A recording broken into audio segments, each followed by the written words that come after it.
The young and the blissful days are the ones that I wish that I could keep. Had an affirmation for gold, but never had it on my teeth.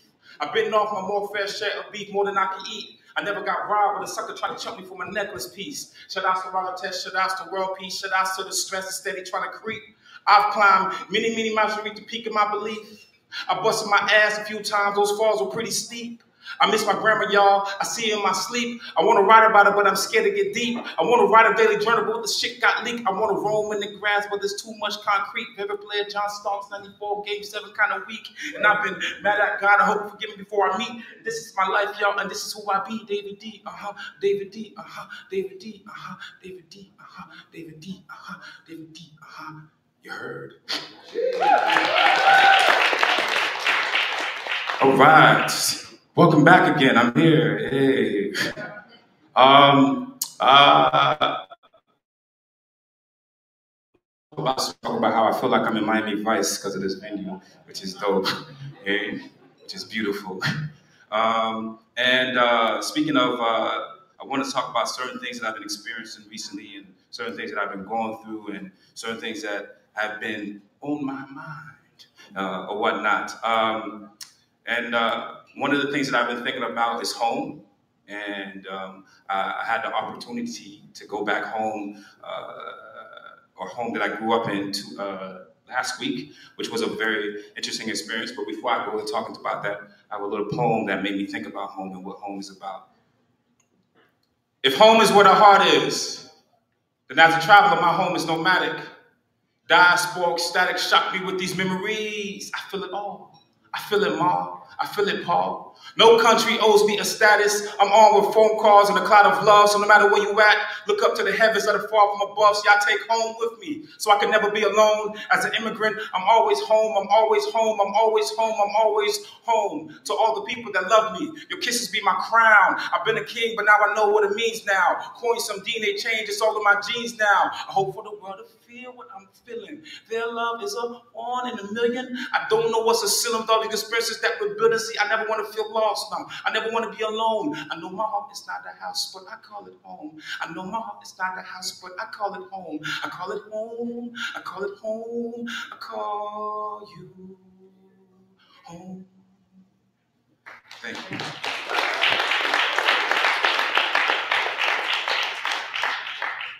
I was able to go home last week, and I wish it was the first time I've been back to, I grew up in Palm Beach, Florida, West Palm Beach, Florida. It was the first time I was back in Palm Beach in 10 years. I wish it was for a good reason. Had one of the people that I look up to, or person I look up to probably the most, my father had a situation, and so I had to go back, and basically my father went to prison last week.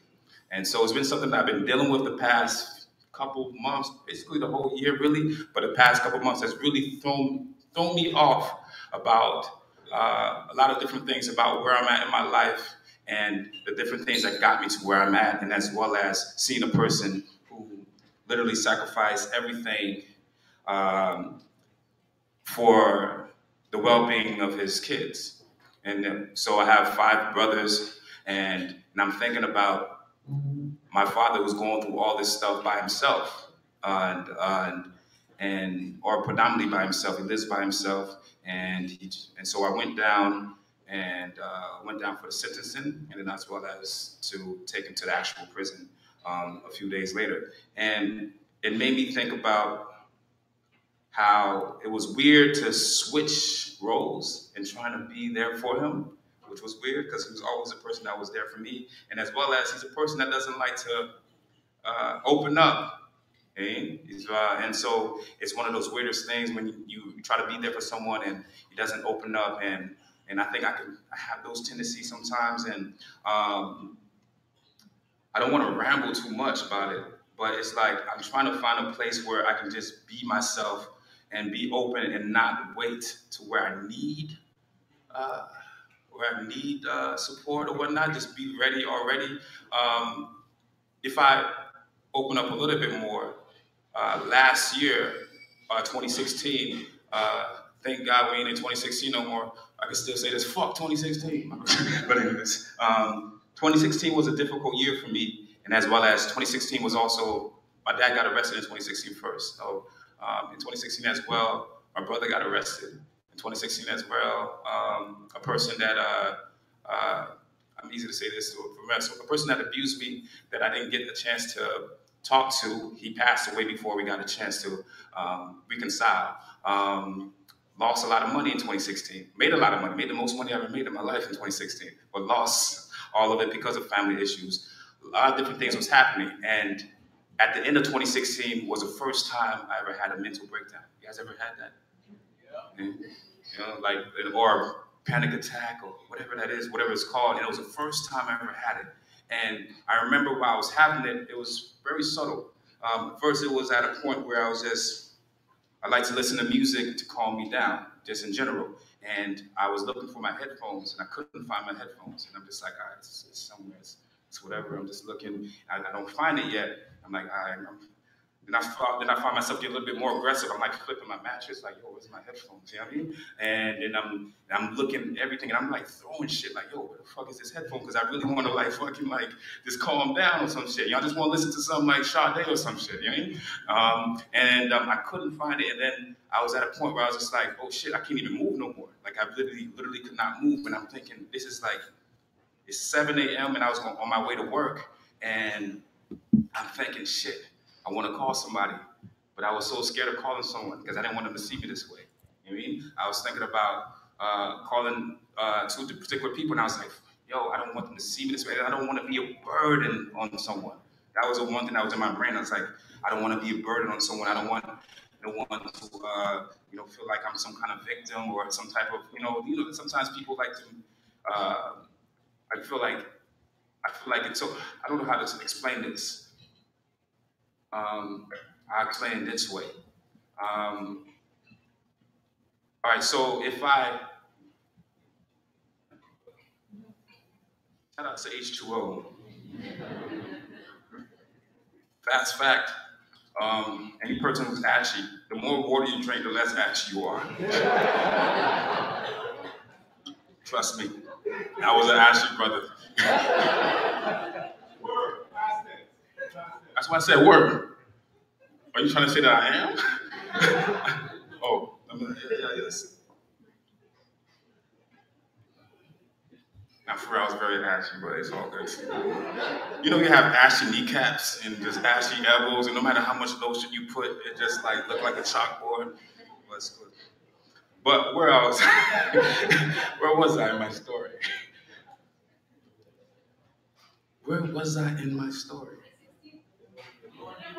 Oh, I didn't want to be a burden. I was trying to make a point. Here's the point I was trying to make. This point is not going to be poetic. So if you're waiting for some poetry as far as this point to be poetic and poignant, don't let that shit be it. Right? It's just a best way I can explain it. Basically, you know how you might cut yourself and you're like, cool, I got a bandage. And then other times, and people be like, oh, look at this bandage. What happened? What happened? You know what I mean? And I'm just like, I hate people keep asking me what happened to this bandage after that. You know what I mean? Was that good enough to explain?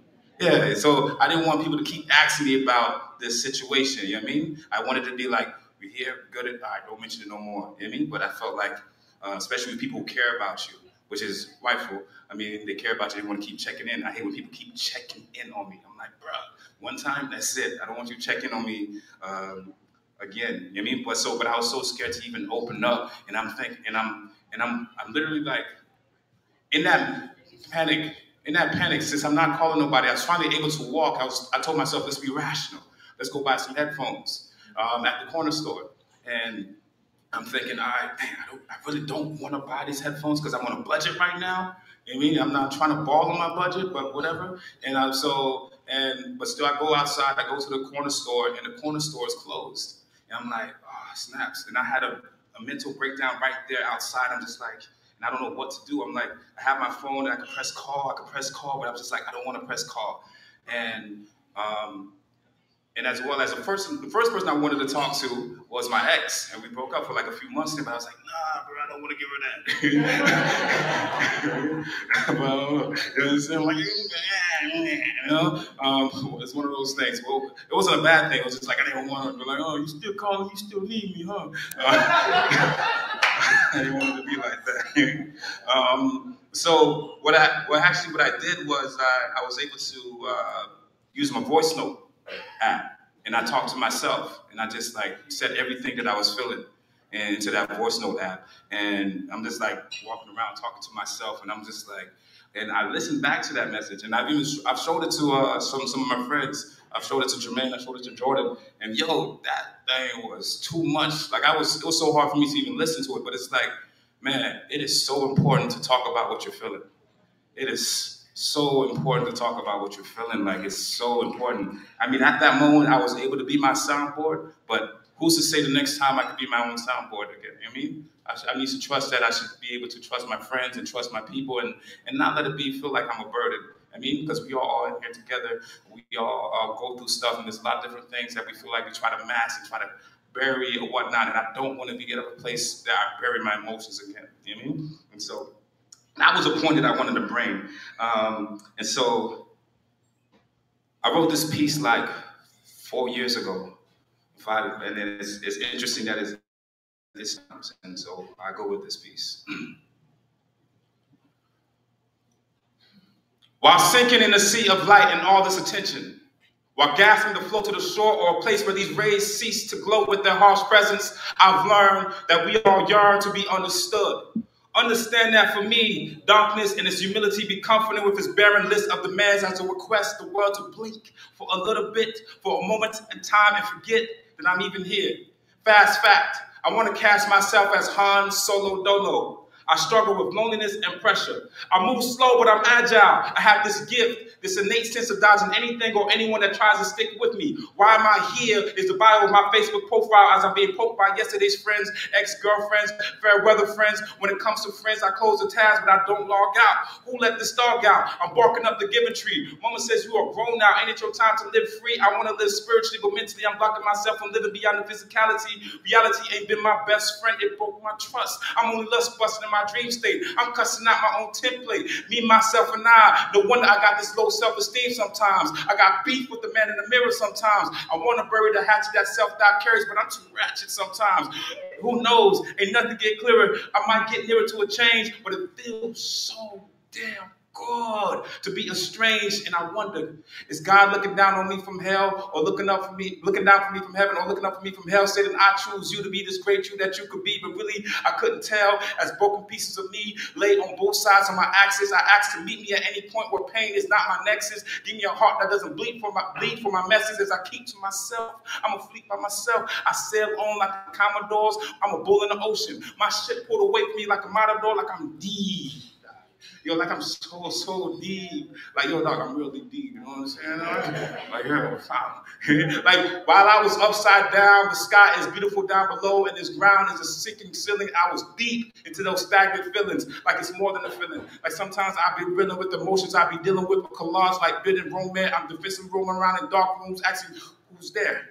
I travel wide open spaces like an El Camino. I'm method acting against the parts like I'm Pacino, like I'm Nino, like I'm Brown. Like, look, I'm this New Jack City stunning downtown like I can't afford the rent. Like my basement apartment is flooded and all my money is spent. Like I'm trying to replace this dingy-ass couch, but my landlord's trying to kick my ass out, and I should sue him, but I got this phobia of courts, and I'm short on temper. This complex got my little brother trapped in their prison industrial force. Like I'm trying to start this new course in the autumn, but I'm dependent on bank loans, so you know I ain't balling. Oh, sap, want their money back ASAP, and truth be told, I still got folks from grade school that I owe, and they want their pay back. And speaking of the way back, I pick up the newspaper and I see another of my classmates falling. Like, damn, I'm scared to pick up the phone because I don't even know if it's the police or the morgue calling. Like, look, my nephew was born the other day, and surely that should make me smile, and it does for a little while. Then my pessimistic nature gets in the way, like wondering will this earth be around for a while, like life, hey life, hey life, hey life, hey life. Are we in our last days? Should I drop down on my knees? Should I change my ways? Like I'm clubbing every night, like I know something can't be right if I'm looking for my wife to stand out in the crowd. Like sometimes I beg, like I guess I ain't too proud. Like TLC ain't been doing too much for me. I'm lusting, but loving is cool enough for me. Who's enough for me? Feeling like August Wilson should have wrote something that was true enough of me. On the fences, and I don't play right. Outcast, ain't nothing that I say right. Strategizing as I hang off a cliff. Hold on, hang time, pull up, rewind. Like I remember I was so passive, I couldn't even stand up against the hate crime. Like, look, I just get overwhelmed sometimes. Like, look, I just get overwhelmed sometimes. Like, look, I just get overwhelmed sometimes. Like, I just need some time to myself right now. I'll be right back. I'll be right back. I just need some time to myself right now. I'll be right back. I'll be right back. I just need some time to myself right now. I'll be right back. I'll be right back. I just need some time to myself right now. I'll be right back. I'll be right back. Thank you.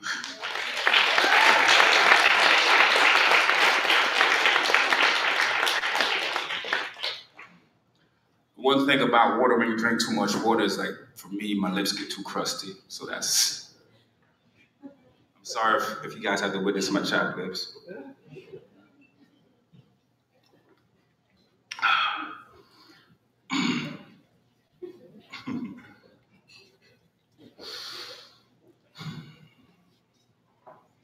I grew up around gang stars, gurus and Chevy cars and Crown Vics. The only way to survive was to act slick. Trick Daddy rap lectures on how to be hood rich. I bought wings from angels dancing with devils in the pulpits. Bullshit that had us unsure. Smell the growth from the manure and the seeds from my 2 lips. No blood on my hands, so life never lost my grip. I minimize my grandstanding about who I am as a brand any day that can flip like Dominique Dawes. I count the number of my stars before I count out my flaws. Survival can be temporary. Die young or live long in the penitentiary, prison of mind. What do you do? What do I do with the many schisms I find? I'm trying my best not to compromise myself in the name of the everyday grind, because when I shine, you shine, we shine, one day at a time.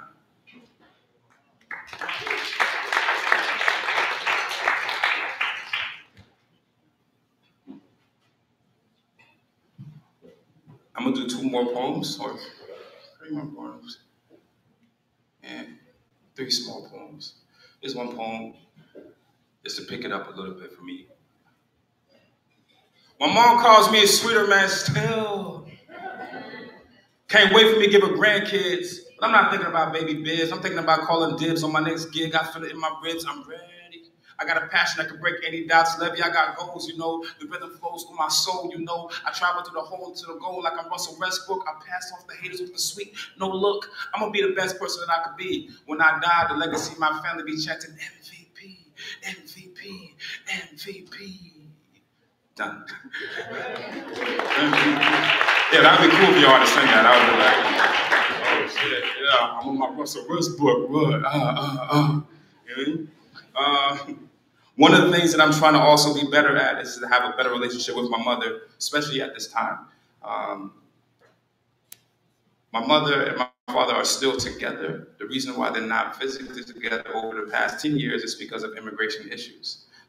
They have been married for, I don't know why it takes me to count, because they've been married for my age, 31. They've been married for 31 years, and they've been physically together for only 15 years of them. Only 15 years of it. The first 5 years, the first 3 years, and then 5 years after, my mom was a political activist, so she had to go into hiding during the part where she had to go into hiding because of persecution. She was being persecuted for her political affiliation. And so me and my father and my brother, we moved to the United States when I was 3, and she didn't come to the United States till I was 8. It was crazy because like my dad was, you know, doing his thing. My dad was a person who hustled started from the bottom, I guess, you know. He had didn't know English, so what he would do, he would literally walk to everyone's house, their driveway, and ask them, can he fix their car? And he just literally walk and just like knock on the door. Don't even he didn't know much English. He just like point, insinuate, and then he got money or whatnot. But my dad, while he was always working, he never really talked to us. And truth be told, I didn't even know my mom. I didn't even know I had a mom. Tell you the truth, I didn't even know what a mom was. I just knew my dad. I didn't even know what a mom was, which is weird to be 7 and 8 and not know what a mom was. I just thought it was just like, I just heard the term, you know what I mean? And when I first met my mom, I remember that day, like when I first met her, and or we met her again, and like, and me thinking like, man, this is gonna be great. We're gonna have a beautiful relationship, you know? Because I'm like, I don't get to talk to my dad, because you know what I'm saying? My dad is always comfortable. I'm like, yo, I'm gonna talk to my mom. Cool, yeah, what's up? You know what I mean? She comes out with this beautiful white dress, and she comes in the car, and she greets me, and I'm like, hey, and then I realize she only speaks Creole, and I'm like, and she don't speak English, and I'm like, oh man, I can't speak Creole. I only understand Creole. My dad allowed me to speak back in English. I'm like, oh, okay, all right. So she didn't learn English for like 3 years. So I think that was kind of a critical moment about like trying to have a better relationship with her. But right now, with them not being together, and they talk every day, at least 3 times a day. Obviously, right now they can't talk every day, or multiple times a day, and so I feel like me and my brothers, we got to step up and make sure our mom is appreciated and understand what she's done for us. So this poem is for my mother. It goes like this: The first home I ever known was my mama's womb. I wish that I could take away all of my mama's wounds. My mama's still growing because my mama always blooms. My pop's still around, he's my mama's favorite moon. One day, maybe I have a partner, maybe she'll be a mama too. Dear Shetty, I hope we are as strong as you. You always caught me in my lies, this is always true. Show me a different world instead of feeling blue. Never my best friend, but you was always cool. My mama beautiful. I hope we are never through. I hate watching you grow old. This feeling is new. If there's a beginning, there's an ending too. I try to slow down time, but it always flew. I guess I gotta take it with a grain of salt. What? I should call you up just to hear you talk. What? I wanna graduate to see me walk. Your son will finally find his path, and if I don't, please don't get mad. The mirror is raised. My ego finally got caught, but we gonna take it one day at a time, like you always taught. My mama beautiful, my first silhouette. I can sit down and cry with you, let my cheeks get wet, and just think we should share the same breath. Just think we should share the same breath. Just think we should share the same breath when we were one.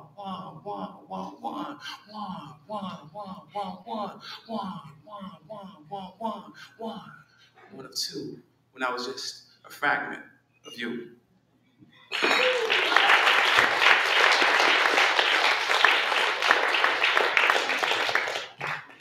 And my last poem is for my father. I usually don't like doing this poem like publicly because I feel like it's just for kids. I do this poem when I'm in schools, but I'm like, hey man, this is for my pops. What's good? What's happening? You know what I mean? Shout out to my dad. His favorite quote. You guys, your dad has a favorite quote that he always say to you? My dad's quote: "Where there's a will, there's a way." That was his. Always, I'm like, you don't have to say that every day. It's cool. I get it. Where there's a way. I get it. I'll finish this sentence. Does your father have that? Anybody father have like a quote that they tell you or something like, huh? I can't hear that. I mean, like, I'm just waiting. No, all right, you guys don't want to share. It's cool. Yeah? Wow, my water just splashed on my face.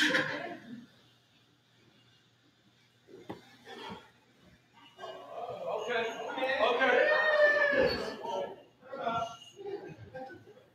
Does it look like I got muscles? Because I don't. I've been trying, because I really don't have not one bit of muscle. If it does look like it, please take a picture, and we're going to filter it out to bring out more of the pecs and the whatnot. I'm trying.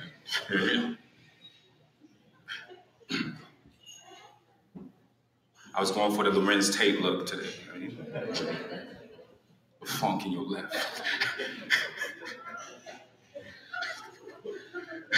Right. He was working on the railroad all the live long day. He was working on the railroad all the live long day. He was working on the railroads all the live long day. He was working on the railroad all the live long.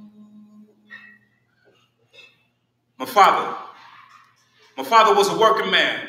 Overworked, underpaid, highly focused man. See, my father had a plan. See, he was gonna make the refugee dream working for the refugee Delisca clan. See, my father had callous hands, the hands of a working man. Firm stance, the stance of a working man. Hard glance, the glance of a working man. And a soft heart, the heart of a loving man. A mechanic knew everything about a car, had a mental blueprint to everything that went on inside, and deep down inside, I wish that I was a car.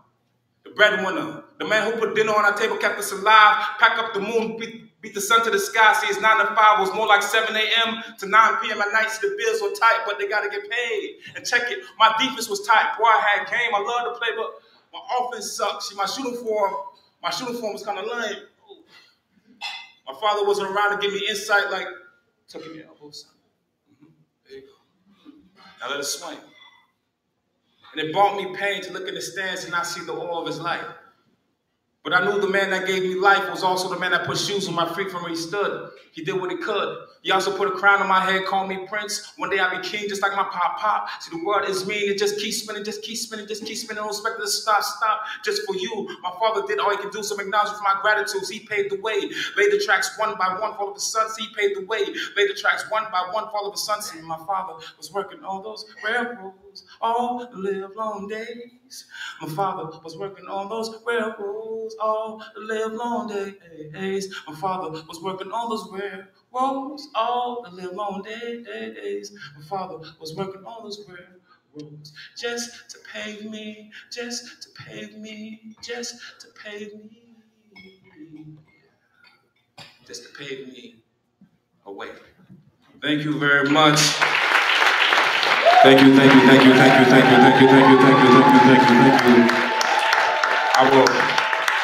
I will keep it real. I have never been nervous doing a set like that. I was the most nervous set I've ever had in my life. I'm like, what the heck?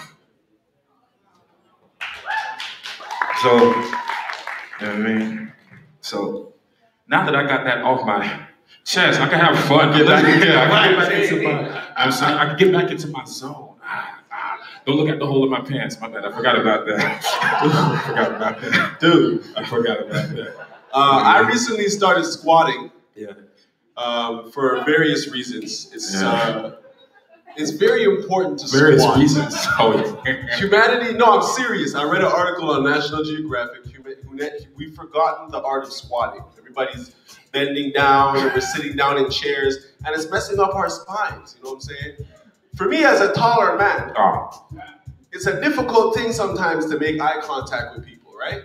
So if I really want to get low with you, if I want to get real with you, what I'm going to do is I'm going to squat. You know what I mean? And you see how that base is wide, you know what I mean? So the tallness all of a sudden becomes width.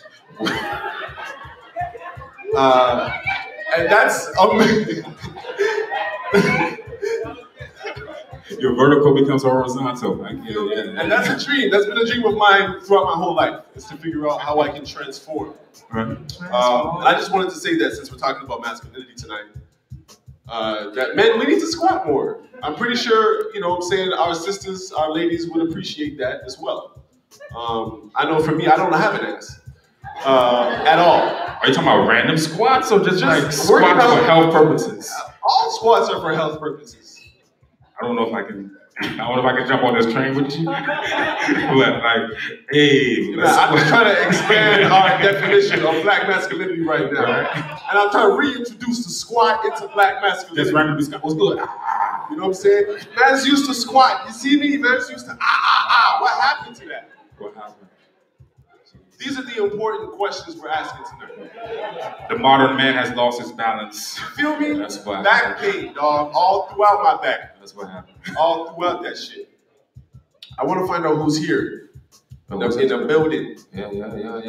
Who's in the building? So first and foremost, is downtown in the building? Just my family. Wow. 2 people from downtown. Just my mom and my sister. Shout out to my mother. Can we make some noise for my mama? Yo, Mom. How long are you staying? Are you staying to the end? Okay, we're gonna do a tape. I don't know, I thought you were gonna ask for a ride. I'm like, dog, I'm already borrowing her car. What are you talking about? Like, I don't have TTC money too. Like, if I could just. I'm already borrowing my mom's car. I've had it since yesterday. Matter of fact, thanks, Mom. Appreciate that. Is Scarborough in the building? Wow. I think you just drowned out everybody who was potentially from Scarborough. So I'm gonna try it again. I know you're from Scarborough. Yeah. You're not giving me any key demographical information or market research right now. My bad. We're gonna try that again. Is Scarborough in the building? What kind of passive ass Scarbarians are these? You guys must be from East York. Exactly. That's East York. That's that North York edge, East York edge. That's the harder Scarborough. She got the blah blah blah. That was more water gun. I think you do like. You're definitely from closer to Malvern. Yeah. Okay, okay. Is further west, or is it east? Is further east than that? Ajax, Pickering. Durham. Was it you that called me from Ajax this morning? So who called me from Ajax? It was you? Somebody called me from Ajax. And I was cheesed. Okay, listen. I got to rant on something for a second. When is the show day? Like, I've been putting together this show for 3 months now. When is the day of the show and people are hailing my phone now? Like, it's a lot of pressure to like keep in touch with everybody. You know what I'm saying? We were talking about this. So I got a phone call. I was in the car. I was with Jermaine. I got a phone call. I was like, yo, who's calling me from Ajax, folks? And it was the sweetest, most gentle voice. And it just totally just, I just switched up. Like, I'm in the car with Jermaine. I'm like, who's calling me from Ajax? Hello? Hi, how are you? Oh, I'm doing well. We'll call about the show later. Yeah. Anyways, is Brampton in the building? West Side tape? Wait a second, yo, who's in the building? That's all I want to know. Like, who is here? Where are you guys from? Like, Mark. Oh, Mark come in the building? Is Mark come in the building? Hey. Is that Akeem? Who is that? Oh, I knew that was Akeem because it's a Highland.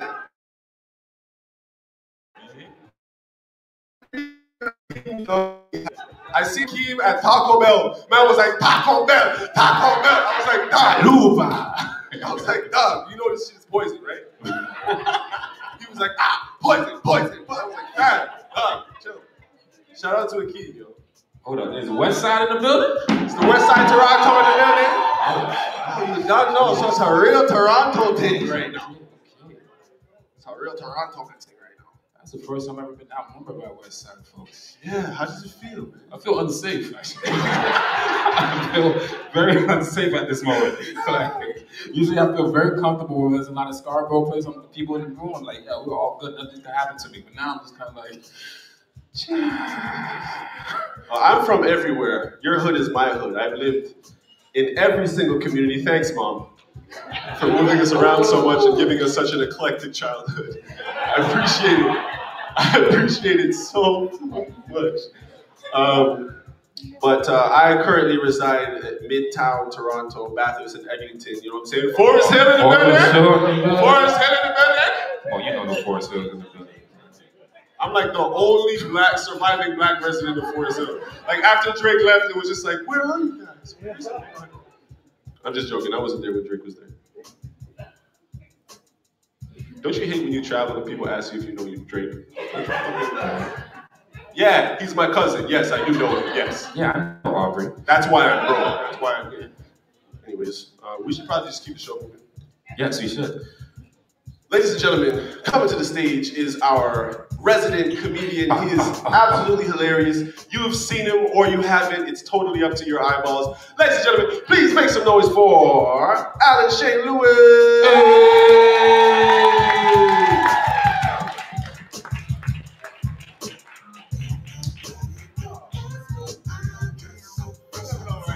Oh man, looking like a black James Bond. It's basically like Jamal Bond. Hennessy not stirred. Oh man.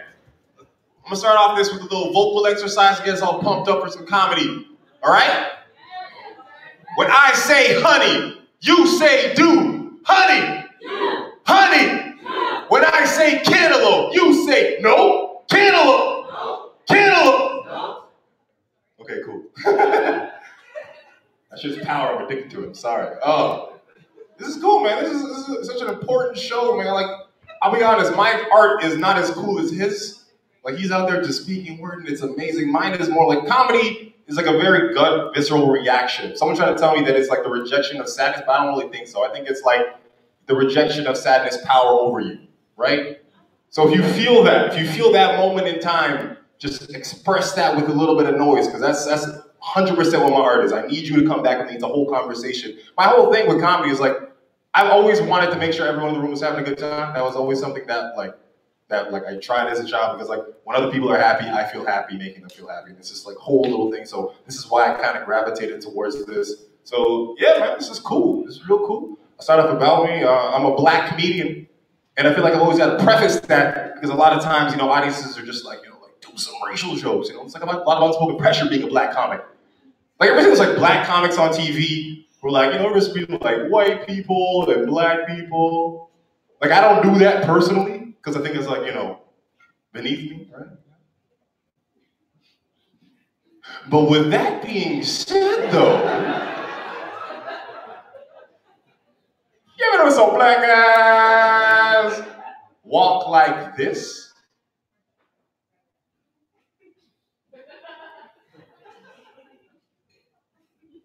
Right? It's uncanny. And white people walk across the street because they're afraid of you. You ever notice that? Is that a shared experience in this room? I feel like it is. Like the ages of like 14 to 20, like the magical power of just like locking car doors by getting near them,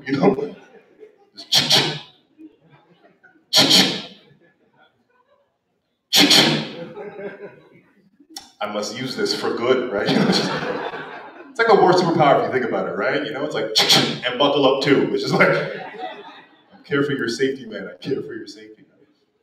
Especially being like a tall black person in a city like Toronto. A lot of times people just come running up to me and go, oh, thank God. Do you have weed? It's like, yeah, but go fuck yourself, right? Giving you my drugs, get out of here, right? And this one time I was in the bathroom one time, some guy was like, hey man, do you have cocaine? I was like, shit, I am dressing better. Yo, guy thinks I can afford cocaine, that's amazing, right? Shit, stepping up. I love how drugs are getting like really popular, man. I love how they're getting popular. Like dispensaries, you guys know about dispensaries? You guys know about them? They're like physical buildings where you could purchase weed, and I think that's fantastic. You can buy weed with a debit card, people. You guys know about this? You ever buy drugs with overdraft? Oh, it makes it taste better. It's like, what's in here, struggle? Oh. It's like the lower you are, the higher you get. It's an amazing feeling. Love that stuff, man. I don't know. I realize this, because I'm a poor person. I realize this. I don't want to be rich. I don't want to be rich. I want to be like financially secure. Like I want to be financially secure enough to answer every phone call that my phone gets. It's like private number. I wonder who it is. Like I want that feeling. Like I want to put my full name in my voicemail type shit. Like I want that life. Like if my phone cracks, I'm like, whatever. Like I don't want that to be my life for a year and a half, right? There's one good thing about being a poor person. Like I know that every girl that's dating me was not with me for my money.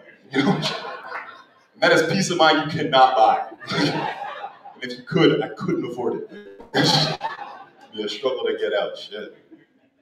But I'll be honest with you, man. The only reason why I'm doing stand-up comedy is to get successful enough that I never have to shop at Food Basics again. You guys know about Food Basics? Right? You guys been poor too? Cool. You guys were Loblaws people. Fuck that place, right? 5 cents for a bag, go fuck yourself, right?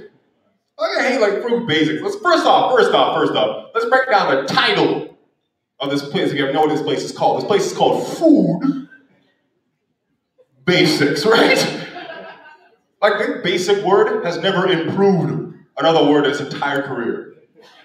I'll give you an example. Watch, pay close attention. Watch. Bitch. Basic bitch. 1,000 times worse somehow, right? If they name like Food Basics, like I half expect to like walk into that place and be like, hey, you guys got ketchup? They gotta be like, read the sign, fucker? You got a tomato and you fucking churned that shit yourself, right, brother? Is it obvious I know what a ketchup is made? Is it? Don't know. Who cares? All right. What was I saying? Yeah, fuck Food Basics. And everything at Food Basics is fucking expired. Everything. Yes. Like I tried to get grapes one time, they were raisins. I'm like, okay. That's her produce section? True, Trying to get my mind off that, trying to get some eggs, they were chickens. I'm like, bro, MASC can't make an omelet with this, right? Can't even get a fresh loaf of bread either. I mean, notice that like all the expiration dates are like way too current, aren't they? Like I picked up one, it just said tomorrow. I was like, yo. That's oddly specific, bro, Like I shit you not, I picked up the one beside it, it just said, get home quick, nigga. I'm like, shit. The sandwich. Such a silly joke, go ahead and say that. We would have a date. The only thing worse than food basics, though, is no frills, right? Yes, apparently cleanliness is a frill. And they're letting you know they have none left. They're just plumb out, you know? Because, like, no frills is so dirty that when you leave it, you're just like, yeah, I should probably get tested. Just want to be safe, right? You know? I'll finish on this and I'll get out of here, but this is my voice. This is my voice. A lot of times people can say, hey, Alan, you don't sound like a black guy. Not a compliment. Don't go run around telling black folk that. Like, that's how you catch these hands, you know what I'm saying? Right? You know? Like, I don't know you say I don't sound like a black guy. Like, I get called nigger pretty frequently when I play video games online, so it's like, I must be doing something right, you know? Like, shit. These guys would use that word so haphazardly, would they? No, not those guys. No, like, I don't know, like, which voice should I have? Should I have, like, a Scarborough accent? You guys know a Scarborough accent? You know, different, you stood up. Like, it goes up, then it goes down. Like, yo, trust guy. First off, this is a PSA. If someone says trust guy in a Scarborough accent, don't trust that guy. Like, the least trustable guy to let you know that then and there, right? You know? No, I have a friend who fakes a Scarborough accent. My friend Ryan from Richmond Hill does it all the time. Bothers me so much. Be like, yo, what are man's doing later tonight? You know, I'm like, yo, we take the York Region Transit. That's not gangster at all. That's $5 no change. You calm down right now, sir. You know? It's like, man, you're going to the trap house later. I'm like, your parents' house? Like, yo, you're a walking distance from Wonderland. You need to calm down. You can't be gangster at an amusement park. I'm sorry, you can't, you know? It's on the ride going, the picture comes up, you go stone face. You can't do that shit. Too much whimsy, you know? But yeah, man, I'm from, this is my voice because I'm from the mean streets of Thornhill, Ontario. I don't know why I always do it. It's actually quite safe in Thornhill. You know, just, like, the worst happens with Thornhill, Ontario is like a drive-by compliment. You know, just, it's like, you look amazing. It's just like the worst is gonna happen in Thornhill, Ontario. Growing up Thornhill was fun. I enjoyed it. It was fun. Mostly do-rags BT was fun. One thing was hard though was dating. Dating was a hard thing back in the day. Like, if you wanted to date like in your race or out your race, it was hard. It's because like certain girls like wouldn't date black guys. It's like a thing that was prevalent back in the day. Like, I remember one time some girls like, I don't date black guys. Your dick's too big. And it was all just like, hey, thank you. It's weird. I don't know what to do with this. It's a curveball. So I remember, like, me and my buddies been different tells. You know, different tells to figure out if a girl, like, you know, would like a black guy. They were like childish and stupid because we're like in high school and shit. With like things to help us out, like moments of crisis, right? Like, my mom buddy was like, hey man, she got Fat Farm sneakers on. She fucks black guys. I was like, oh, what? Pretty good advice. Second homie was like, nah, man, you gotta go wrong, man. She got cornrows in there. I was like, oh, that's better than the first homie. Third buddy's like, nah, man, she got big hoop ears. I was like, oh, shit, that's a good one, too. Then it was coming to me, and it was my turn, and I had to say something. I'm like, fuck, what am I gonna say? I'm like, is her favorite artist Sean Paul? I'm like, I can go either way. You know? Then I was like, you know what? I got it. Like, gentlemen, there's all like great ideas, but you know, there's like room for error, right? Like, you know, a shot of a doubt, she fucks black guys. If she has a black child. You can't tell me you don't. That's a receipt right there. That's what I'm trying to say. And it was with my time, man. I'm Alan Shane Lewis. I'll see you guys again.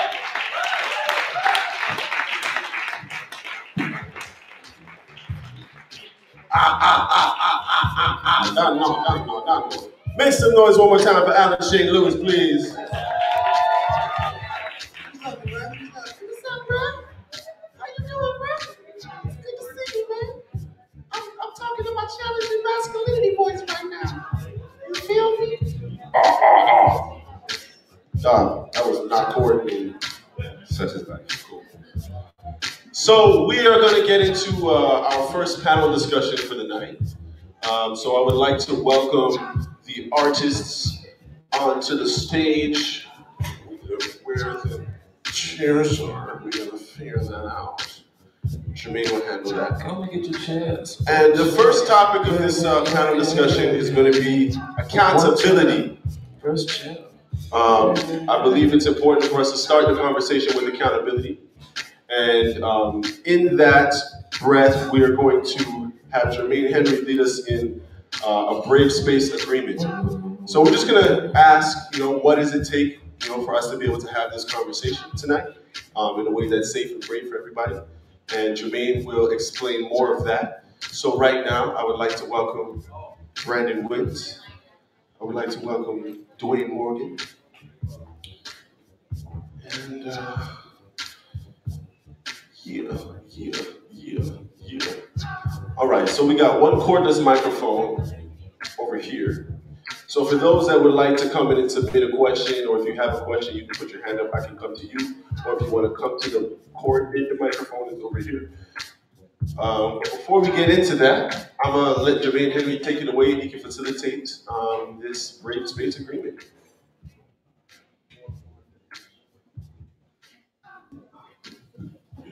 Voice, that's an instrument for the sax. Leave it here, please. God? Oh, hey, what's up, Howard? How you doing? Oh, I'm kind of loud. Thanks, Howard. Appreciate that. Hey, everyone. I can't see any of your faces right now because it's really bright. But can I see some smiles? Maybe I can see teeth. Okay, maybe not. Okay, so my name is Jermaine Henry, and before anytime I speak, thanks, Howard with the lights, clutch. Thank you. I like to, whether it be 2 people or it be 2,000 people, to get in the moment, I like to take a deep breath. I get mad nervous in front of y'all because y'all are just staring at me because I have a microphone and all the lights are on me, so that's why. But it's still like nerve-wracking. I feel you, David. It's intimidating up here. So if we could take it just a deep breath with me, if that's okay. Can I get some nod heads if that's cool? We need to be interactive or else it's going to be a real issue today. All right. So breathe in. Hold it. And out. Another one in. And out. Last one in. If you could sigh out. All right, one more. In. I just feel like in any moment and every day, you need to take a couple seconds to self-care. Like that just now, didn't it feel good? It felt good? And how good did it feel to do it with people? The collective energy that we just had here. So the other thing I like to do is do a little call and response. And it goes something like this.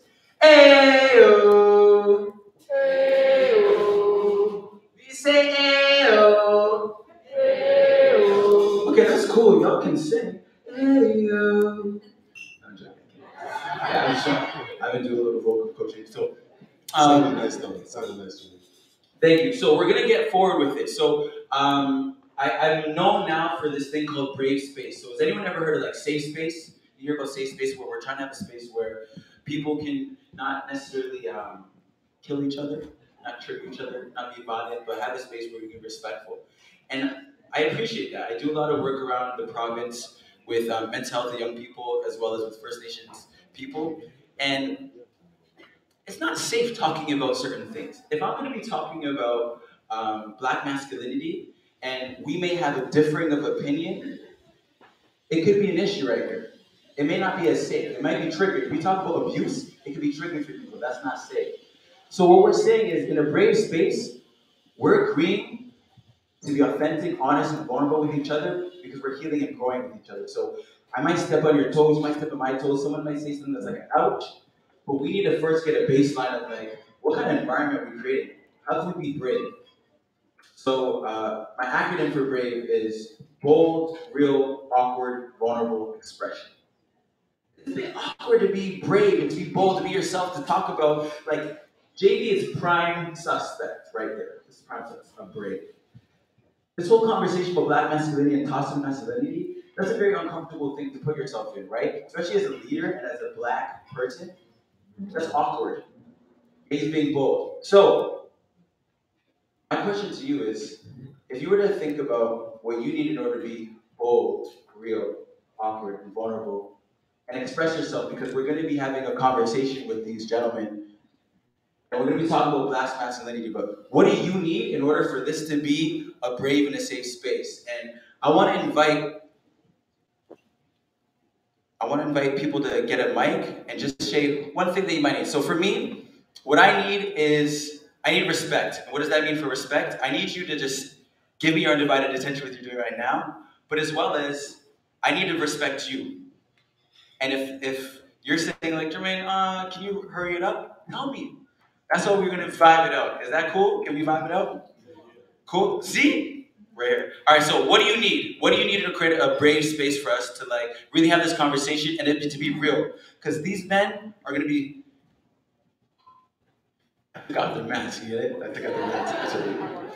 So yeah. So JV has a microphone. Yeah. Let's kick it to the audience first. Let's kick it to our panel. What do we need in order to show up and be brave? And then let's kick it to the audience. Let's go to. Well, for me, it's just a matter of honesty. If we're having the conversation, let's make it an honest conversation. A lot of times, we get in these situations and we try to say the things that we think everybody wants to hear, which really defeats the whole purpose of having the conversation. I think speaking your truth and being honest and authentic is the one thing that makes this a valuable experience. So for me, I throw honesty out there. Yo, quick question. What do you think? Oh yeah, you got snaps. So people agree with that. And we'll do that. If you agree with it, you'll snap. What do you think what do you think prevents people from being honest? Like, what do you think that is? I think in a context like this, there's so many myths and ideas of what Black masculinity is supposed to be, and if for you step outside of that box, the fear of what people might think of you to actually see who you really are might make people hide who they are, just to kind of present themselves in this way that we are supposed to be. And I think that's one of the things that often, plagues these kinds of discussions and discourses where we're struggling so hard to live up to this expectation that has been created by, mass media and culture of what the Black man is supposed to be, that to say, I am so not that, or I'm the complete opposite of that, is a difficult thing for some people, but it's reality. Yeah, it's facts. Thank you so much. And I also, snaps if you're feeling that.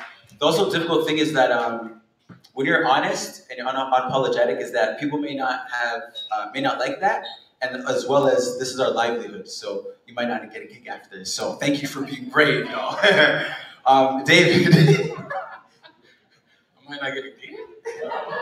I'll make sure you get one though. Don't worry. I just think more so on both ends. I guess consideration.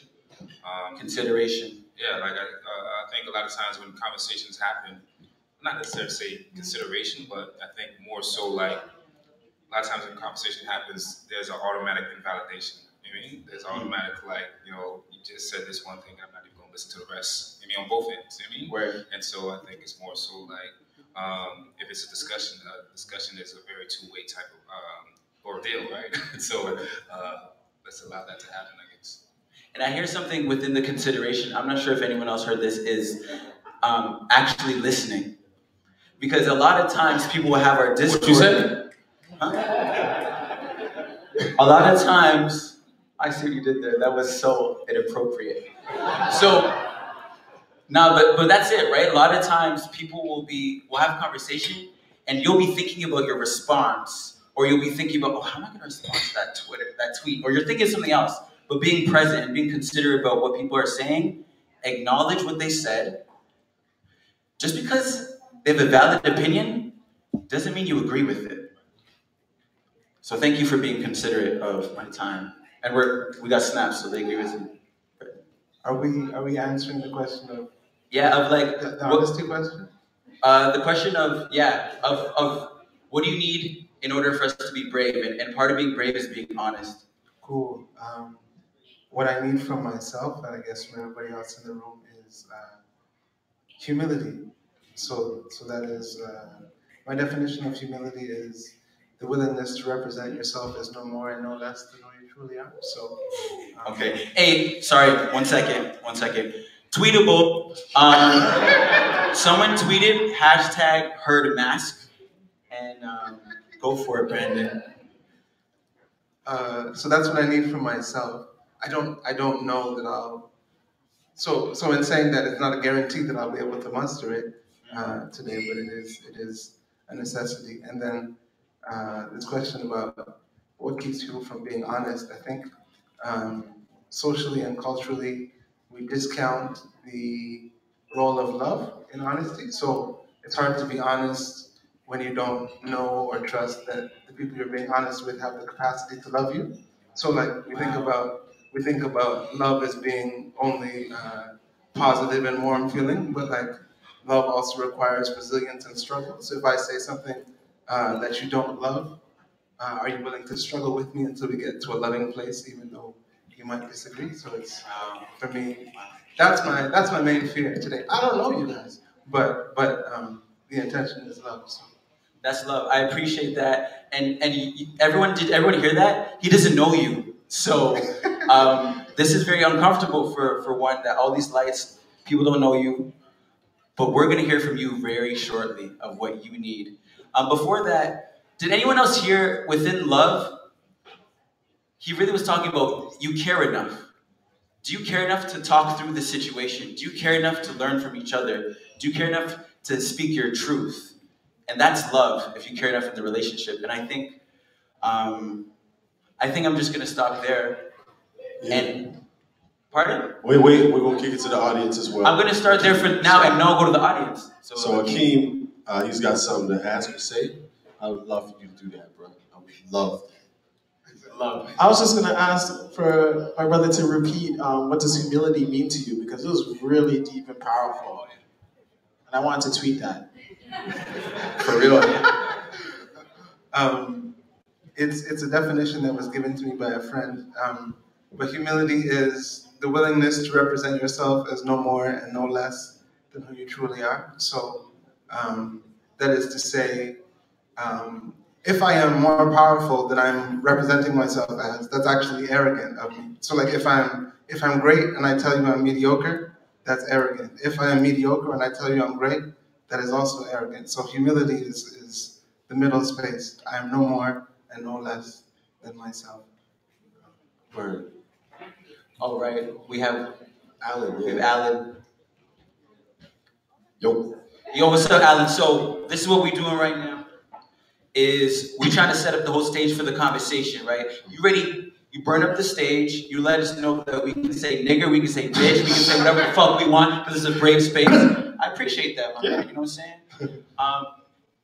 Damn, you're already brave, but in getting a little closer in this conversation about black masculinity and hoping that we can be vulnerable and being bold, real awkward, vulnerable expression is what do you need in order for us to have a brave conversation with these folks? I don't know. There's definitely something really cathartic about, like, just to kind of tailor to what I do specifically, like just to go out there and kind of speak your personal truth. And when it comes to comedy, you are there by yourself. It's just you expressing an emotion that you felt at one point in time, and you're sharing it within an audience. And with other means, I feel like you can share something, and if people agree with it, or if they don't, you don't necessarily have that instant reaction to it. So there is a little bit of like, you're by yourself here, you express your moment of your truth, and if people don't really vibe with it and you hear nothing back as a comedian, it's like, okay, well, that's not true then. You know, then you kind of question, you have these self-doubts. But the one thing that I've looked at from a lot of pro comics where they embrace their silences, they go out there, no matter what, they are themselves in every single room. Like one person who mentors me is Kenny Robinson. He's like the godfather of like black comedy here in Toronto. I don't know if you guys went to the Nubian show, but he went to places and performed and did black comedy, the places I would never go. Like he did things with like Hell's Angels, and he's the only black person like Winnipeg or any of these different things. And just doing him, he is himself. You can never say he's not himself. And to me, that's just something that's just so honest, and it takes a lot from you, but it brings so much back because at the end of the day, you look back and you're like, well, that was me the entire time. And that type of bravery is something that I try to, align myself with, I would say. Yeah. So. Yeah. And so we're gonna keep. Hey, I was trying to embrace the silence. I was trying to embrace that. But also, I just do wanna. I know we want to keep it moving, but like in case right now, right, we're gonna ask them what they need in order for us to have a brave conversation. So it's a dialogue between the two. If they have nothing to say, how are you gonna deal with that? just way saying like how I do. My heart beats. I move on. I live my life. Thank you. So JV. Yes. So I will add as well. One of the things that I need in order to have this conversation is grace. And what I mean by grace is the chance to fuck up and to get back on the horse. And I know I'm speaking to a bunch of black women when I say that, so it's ironic because we're constantly as black men fucking up and asking for a second chance, a third chance, a fourth chance. But as a community of people who aspire to get to somewhere together, we have to do just that. We have to get there together. And so for us as men, I hope that we have the grace of understanding where the conversation is at, the impact of this conversation. And in that, I would like to call out, let's stay away from that word, that B word, because I know for me, I was cringing a couple times. And I saw a couple cringes in the audience when we saying that word. And we got to be really careful with, not necessarily trying to just practice semantics and perform, but to be sensitive and to be vulnerable with each other also means being able to receive when we're messing up. So I want to ask our audience, fellow ladies, trans folk, everybody, what do you need to feel safe to show up as brave in this space? Throw your hand up and I will run to you. Hi, thanks guys for being here. I just wanted to say, Jermaine, your zipper's open. Thank you, I appreciate that. And then one of the things that I was listening to you guys say was really important is no judgment. Because to be honest, to be graceful, to be humble, you need to be able to make mistakes. And as we have the conversation together, I feel like sometimes some people will know more or want to learn more or just have better words. So that's what I wanted to share.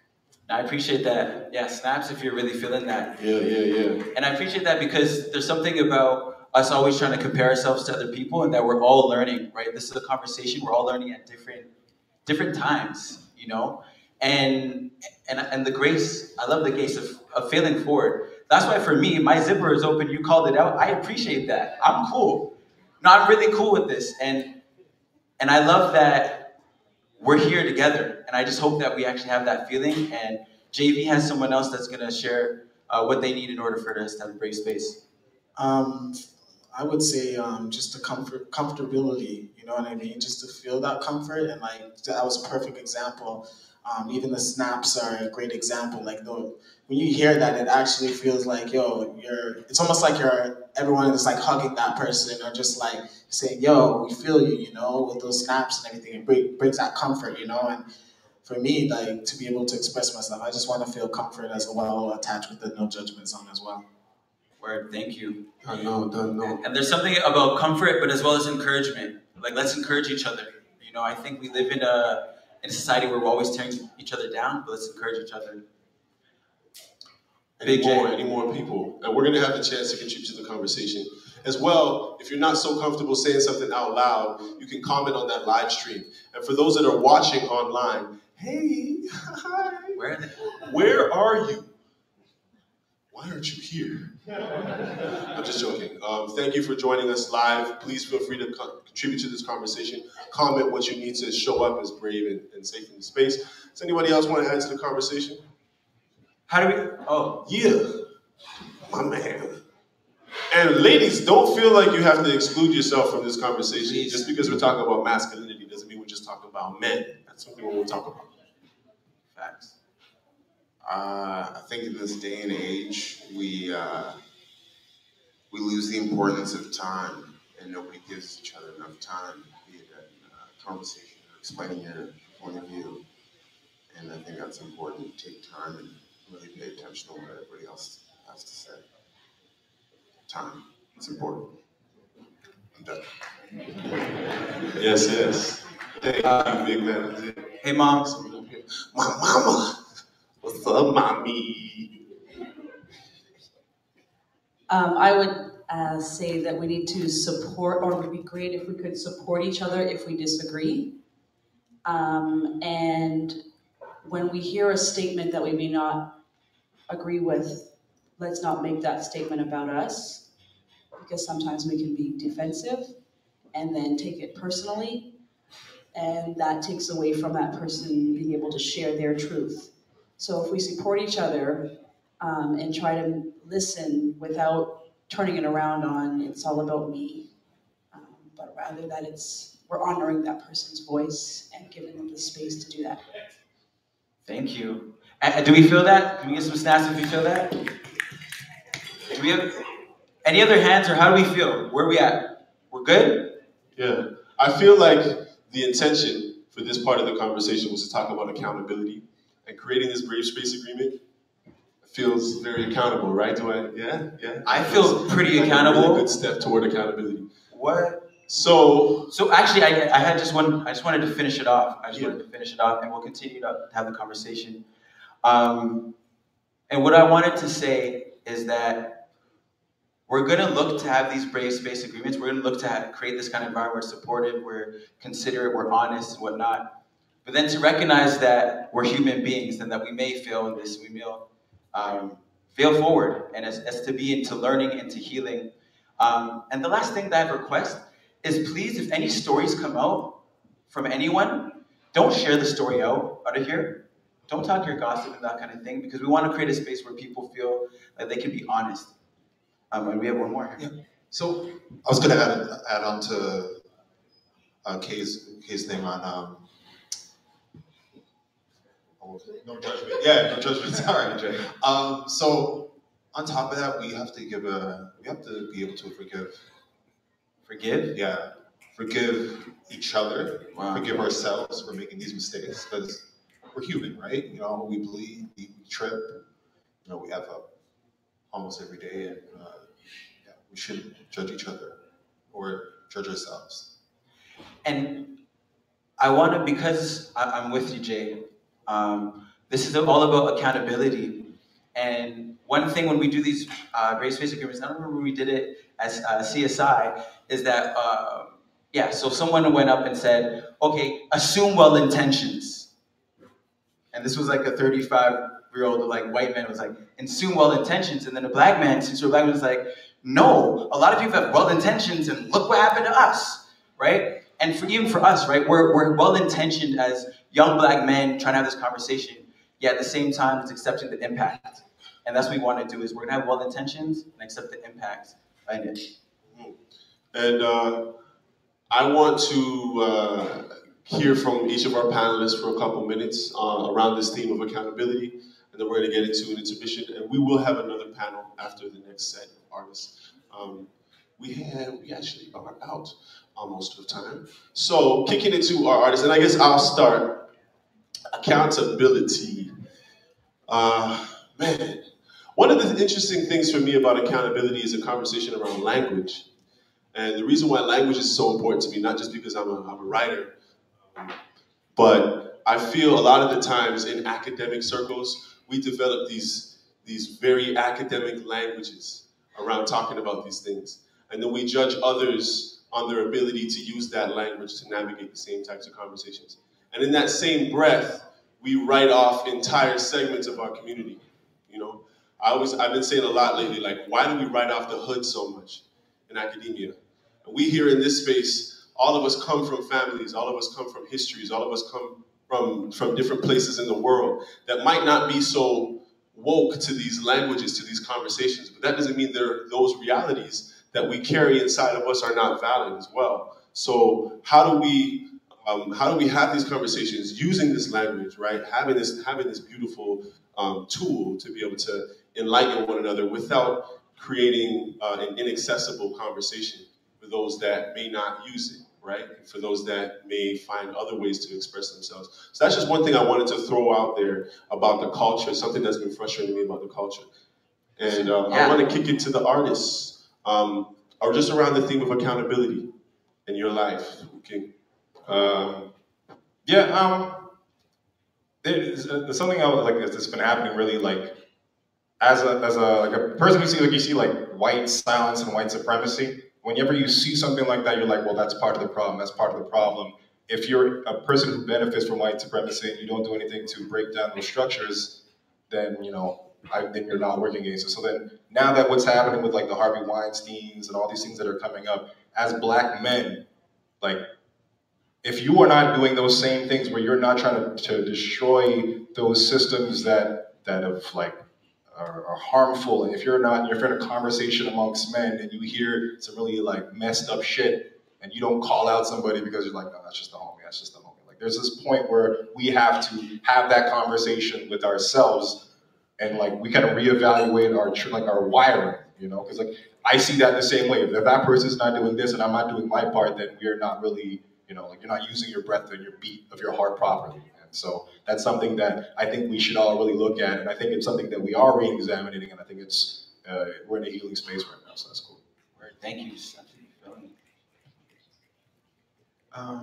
Kind of jumping off from that. Yeah, I've just been trying to assess what my role is, and I guess the difference between my responsibilities as a human being to myself. So like my what I understand my authentic contributions to be versus what is needed from me by my community or those that I feel I care about. So there's a little bit of a tension or a struggle in me at times where it's like I see what the need is, but I don't feel ready to meet it. And then because socially there's so much emphasis put on speaking. Like, I don't know, I have a Facebook account, so everybody, all I see is like people vocalizing, and it feels like for me to take the time to be silent enough to like really understand what my contribution is meant to be, rather than just like signaling that I'm like on the wave or woke enough, sometimes feels like absconding a certain responsibility. So like on the level of accountability, that's what I'm working through. Like what am I excited to give and is also needed. Right. Thank you. What's the question exactly? What is it? Yeah, for sure. So the question's around when you think about black masculinity and you think about accountability in the community, what is your reaction to that? Like, how do you respond? I'm not gonna front. Sometimes I have to I think naturally I try to protect myself. That's a natural thing. And one of the ways I protect myself is I try not to worry too much, man. That's really, which is not saying that's a positive thing, or I mean, but like, I guess I'm like a Hakuna Matata or something like that. I feel like I'm trying to like pick my battles or certain things that I care about, and sometimes a lot of those battles are actual battles for myself too. You know what I mean? And I'm just like, do I want to address this? Do I want to do that? Or sometimes I like to be comfortable. And a lot of times, or most times, change is not comfortable. You know what I mean? And so it's like I can't really just rely on that laurel. Like when I think about certain things that I've been placid about, and it's not till it's like relevant to me that I start caring. Like, for example, my youngest brother, who's he's gay, and so like I'm always cool with it, but I never really felt there was a need to fight for it per se until someone started trying to attack him. You know what I mean? And I was like, whoa, hold up. You know what I'm saying? Yeah. It's weird because like, why'd I have to wait for my brother to be affected for me to care in a way where I stand up for people? I understand if I was dismissive or anything like that, but it wasn't until like, you know, my brother's going through a situation, I'm just like, whoa. You know, like I want to be more right there for him, but I'm like, there's so many people that's afflicted of different things that I allow happen or not step in the way as far as the way we talk about certain things of how a man should be or whatnot, or allow things to be said. So that's really like everyday conversations and whatnot. And I'm thinking like, I know I don't try to put a box of what masculinity is for my brother. You know what I mean? And I know with that being, but like it's not till when someone else tries to do that, then I'm like getting more out. You know what I mean? It's like that's weird for me to like have to wait for something to happen to me or close to me for me to care. And so I'm still dealing with that aspect. I'm not gonna front as far as being accountable as far as what I can do outside of me and what I can do for me too. You know what I mean? I'm thinking about like even like what masculinity looks like to me. Like I'm okay with like, for example, my brother's growing up with brothers, you know, we have a bunch of toothbrushes in the bathroom, right? And just for and they accidentally use mine, accidentally. And it's like one thing I can't do is share a toothbrush. And so to prevent that, I got a pink toothbrush, you know what I mean? And so nobody touched my toothbrush after that. It was always dry.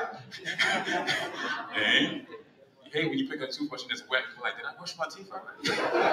Yeah, thank you. I appreciate that. But like that thing, but I know there's a lot of things that, but there's also on the flip side, I'm like, I wouldn't want, not to say I wouldn't want, but it's just like, I feel weird if someone was to like, if a male or a male identified person was to twist my hair or braid my hair, even though I'm okay with them cutting my hair. And it's like, you know what I'm saying? So it's like, there's still a lot of things that I have to go with myself and not just wait for the time to care. I think more so look at and be aware, more awareness. I think accountability is awareness, you know? And so, yeah. Thank you. Facts. Just a couple things. The first one, just touching on what Alan had said, just about systems that are in place that we need to be a bit more vocal about.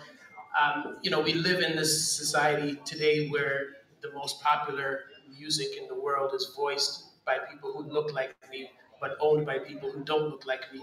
And many of the messages in that music perpetrate a lot of these ideas that we have of masculinity, a lot of the attitudes we have towards how we treat women and these sorts of things. If we ask people, what are the last 5 songs you listened to, like on your iPod? Some of the messages in those songs are so detrimental to us as people, us as men, us as women, our relationships, how we treat, one another. So at what point do we say, we no longer listen to this? We no longer buy this. We no longer support this. Because as long as we do, we are also a part of the system that keeps presenting those ideas. And when people hear these rappers talk about the B word and the this and the that, the people who are listening to this and don't look like us don't imagine their sister. They imagine my sister, right? So we have to look at how all of these things influence many of the things that are happening. We could be like, yo, I just want to go turn up in the club, but at what cost, right? Because these are things that we have to be mindful of, because this is also a role that we are playing, in that system.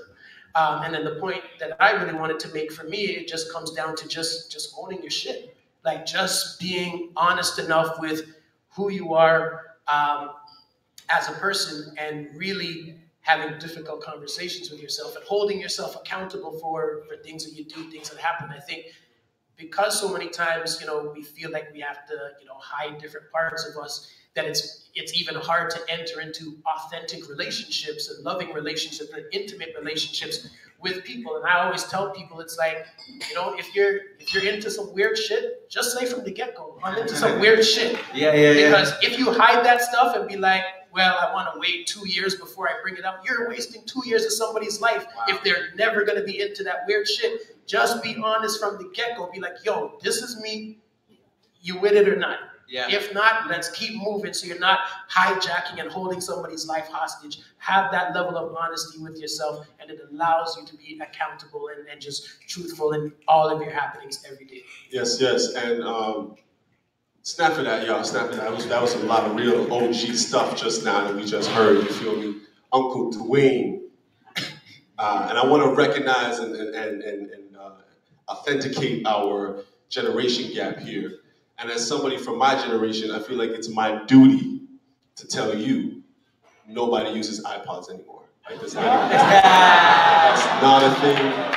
You know what I'm saying? It's a phone thing. I don't know if you still have an iPod. If you do, I rate you. Because it means you're dedicated to your music. You have a whole separate device for your music. And I'm sure it's very healing, non-toxic music at that. And I want to know, how'd you fit all of that good music on an iPod? Because I can't find a single song that is healthy masculinity. So, but big up yourself. Thank you. Can we clap for the panel, please? So we're gonna have a little bit of an intermission. Let you get up, grab a drink at the bar, get to know somebody. There are so many beautiful souls in here. I do want to stress the importance of networking. in a space like this. This type of conversation attracts. Yeah, you guys do your thing. This conversation attracts a lot of amazing minds and souls and hearts, and I feel like you guys should connect to one another. That's always my goal at my events. So please connect, smoosh together, okay? Smoosh together emotionally. DJ, spin them tracks. 10 minutes, and we will be back with the beautiful set. Bye.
was it? You just want to ride. You just want to talk about shit, Chicago shit, and rock shit. Slide easy.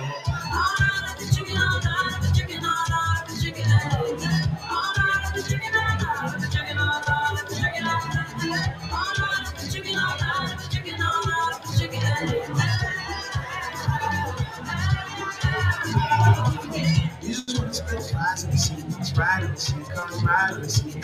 Last girl, she a lie on the scene, she a fart on the scene, now she jogging the streets. I was dressed all for one, thinking like a fan, asking for a pic. You should use your phone, call a Uber, you a goofy. If you think I don't know, you need a lift. Is you is or is you ain't got gas money? No IOUs or debit cards, I need cash money. So back up, I need space now. I need you to slow it down, it's not a race now. I can't really hear what you gotta say now. Shut up. Start dancing.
I said I'm deep and I'm fire.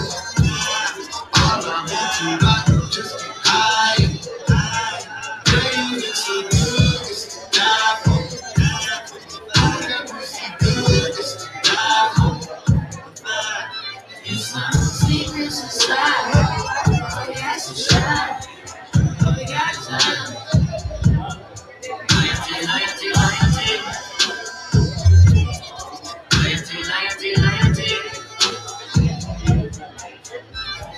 Come full kitty now. My resume is running up with you millennium. A better way to make a quick trying to fit it now. I'm meditating, moderate all of my wins again. I'm thinking on the fence again. I'm always on your mind. I'm more lyric in my life, on the line.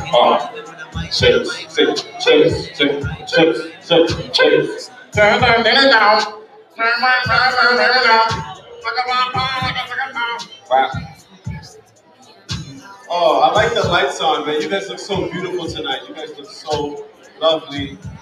So that brings our intermission to an end. We'd like to welcome you to grab a seat as we continue this show on.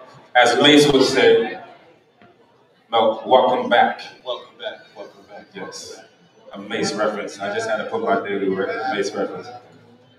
Welcome back. So, How do y'all feel about how the first set of the show went? How do you guys feel about that?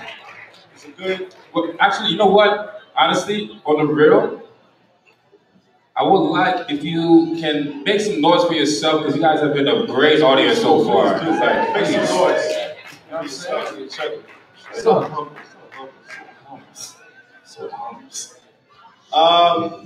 Up next, we have probably the most well-known poet in the country, well-traveled poet in the country. When I say well-known, I mean to other poets in the world. This guy has been the OG. This guy has created a space for poets in this city for almost as long as I've been a person. And when I was getting ready to found this organization, to create this organization, my Aunt Sherry, this was the first person she said, yo, you need to go talk to Dwayne Morgan. And I later on found out that he was 17 when he started Up From the Roots. I was 17 when I started Smoking Herd. And so having an example, and I've said this as I've introduced it before, having an example for me was huge to say that this is possible in the city. Not only that, he's provided countless opportunities for poets. Truth. You know what I'm saying? Truth be Across told. this country. I mean, you know him as well, David. I mean, he's honestly someone that I don't understand how he has such perfect rhythm. I'm like, how do you do this? It's like a masterclass when he does his poem. And I love the opportunities that he's given people. He's given me the chance to be on Wint Brother Speak a couple of years ago, those type of things. He's given me a chance to be on different shows. And like, honestly, a person that I like, if I could write like you, jeez, I could be a better person. Jeez, man. Also, we got to shout out Wint Brother Speak, which is happening this Saturday. This Saturday. St. Lawrence Center for the Arts. Yes. So if you're liking the vibe tonight is really just a smaller version of that show, which is an annual showcase of black male artists. Y'all already know about it, but I would definitely suggest you come through. That's one show you don't want to miss every single year. Yes. And When Sisters Speak as well happens every year too. So Dwayne does so many different types of things you can support. Yes. So without any further ado, I hope he brings up his iPad with him. And make some noise for Dwayne Morgan.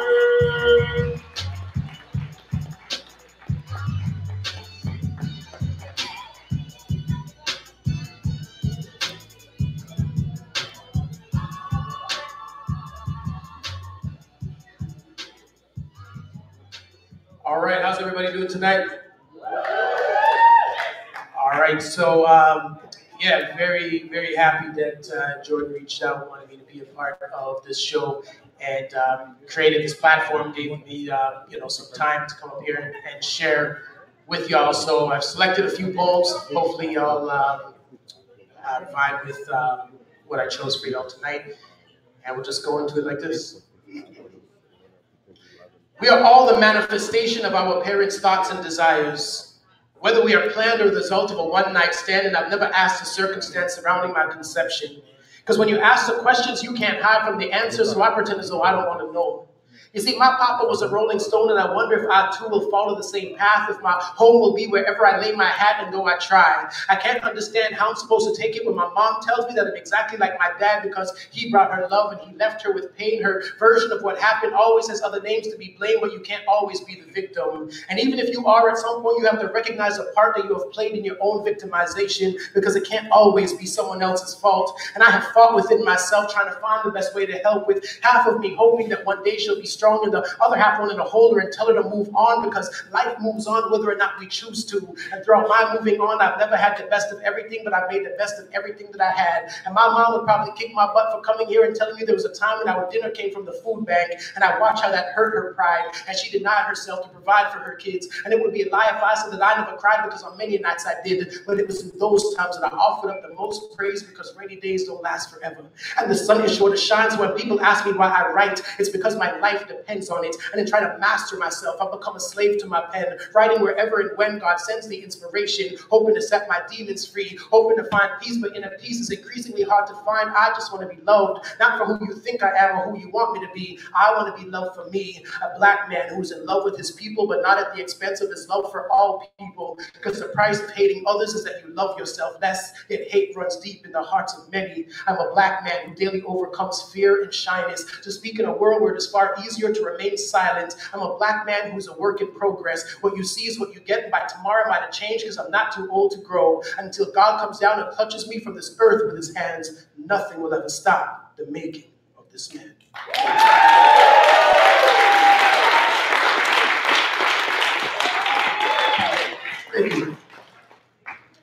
When I was a child, I spoke as a child, I thought as a child, and I understood as a child.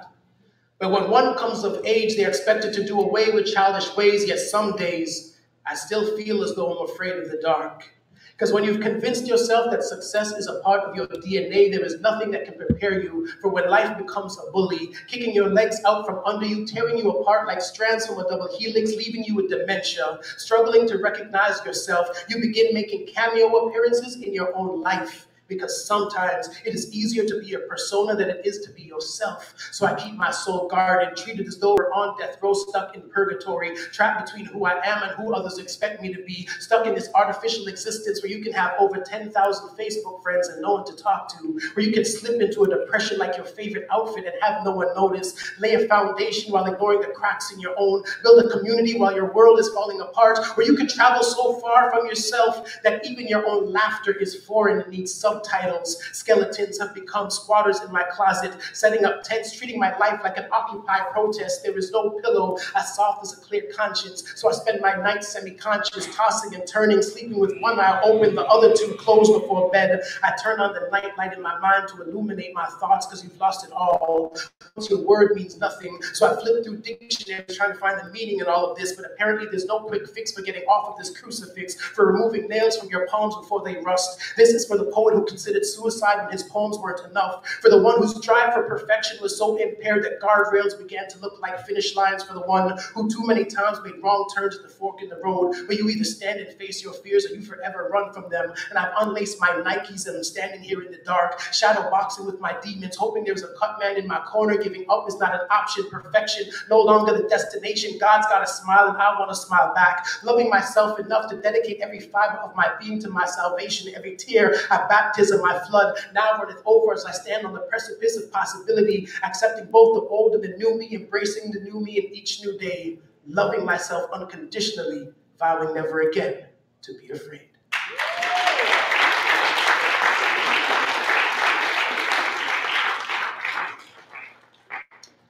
Sometimes, when we come, we let out a sigh of relief after completing the deed of sowing our seed in a woman who is everything that we wanted her to be. Sometimes, we assure her that we're only going to put in the tip, the condoms don't fit, they ruin the mood, they're easy to rip. Sometimes, she trusts the words that leave our lips, allowing us to go nude and skinny dip. Sometimes, skipping out on the responsibilities of our actions. Sometimes when we come, we speak words of love, not knowing that the love that we profess is for ourselves. We say that everything's going to be all right, that it wasn't just for the night, that we're going to be there for life. But sometimes the life that we are supposed to be there for never sees us. Sometimes when we come, we ask her to say our name, and we hear her children that we create call us by our name. Sometimes little voices are ignored, not to bear the brunt of the blame for existing. Sometimes when we come, we roll over and fall asleep, deadbeat, only to become a manifestation of our actions. Deadbeat spirits who are deadbeat men, who are deadbeat fathers to children of mothers who are deadbeat from picking up where we failed. Sometimes when we come, we go. It isn't right, but it happens sometimes.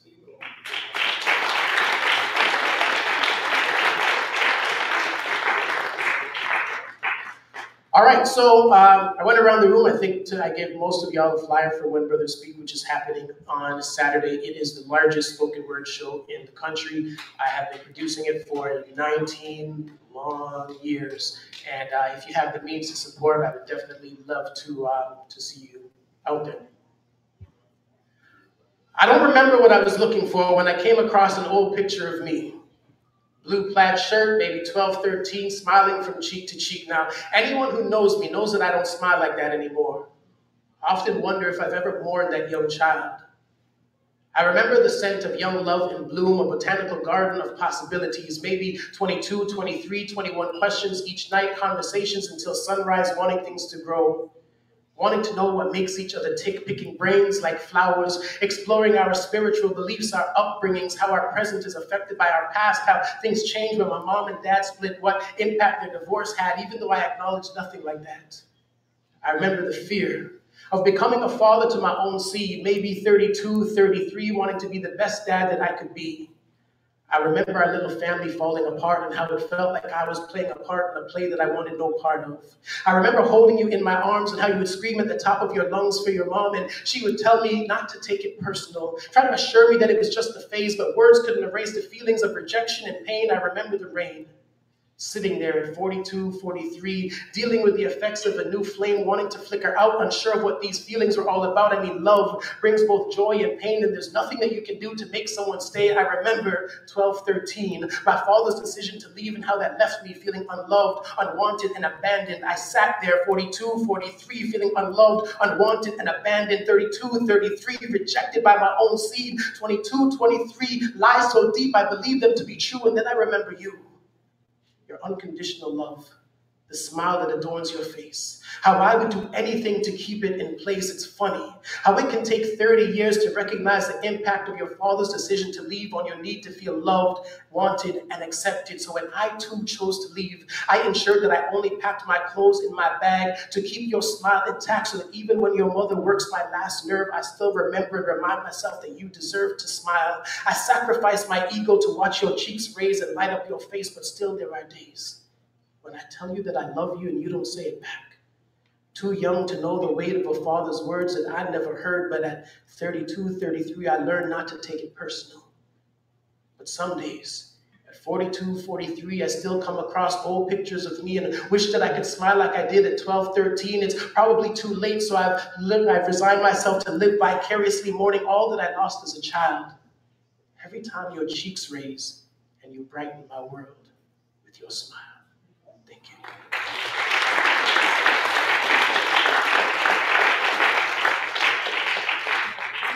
All right, I just got a few more that I want to share with you. It was 4 a.m. when she woke me, and I can still remember the cold sweat on the back of my neck like it was yesterday. 10 years have now passed, and I can still remember the pregnancy test in my hand and how it felt like my heart and my world had stopped simultaneously, and nobody knows this. But at every doctor's visit, as he would perform routine ultrasounds, I would look from the ground to the screen, hoping, praying to God that the image that I was seeing was not a boy. I don't feel good about it. But I've lived a long time in skin despised simply for its hue, so every November I go populist, not out of disrespect. I'm just not a fan of Remembrance Day, remembering that there has never been a plane sent to save us. We are the displaced, our bodies and religion stolen. We were given a new prophet as they use us to make profits, as Nike with a black man is worth. For hundreds of years, we have been killed as a form of amusement, gunned down with no fear of repercussions, so don't blame me for not wanting to be burdened by the birth of a black boy born into a world built on his back, forcing me to teach him how to write and his rights, knowing that even my greatest efforts can't keep him alive when his skin is a threat. So yes, I stood there, staring blankly at a screen, hoping none of these squiggly lines would confirm this little being as a boy. Maybe having a girl would increase my chances of not having a child who grow up to be a hashtag trending, because the killing of black men has been a trend since forever. So we write Black Lives Matter, not to try to inform others, but to try to convince ourselves in a world that is constantly showing us otherwise. And my heart can't help but break for those parents who have had their children snatched from their lives. It was an April afternoon when I found myself pacing around the delivery room, wondering if my prayers would be answered at 3:20. The most precious little girl was presented to me, and I cried uncontrollably for hours, knowing that I had just been blessed, not because having a girl would make her worth more, but because we live in a world where black boys will always be worth less. Thank you.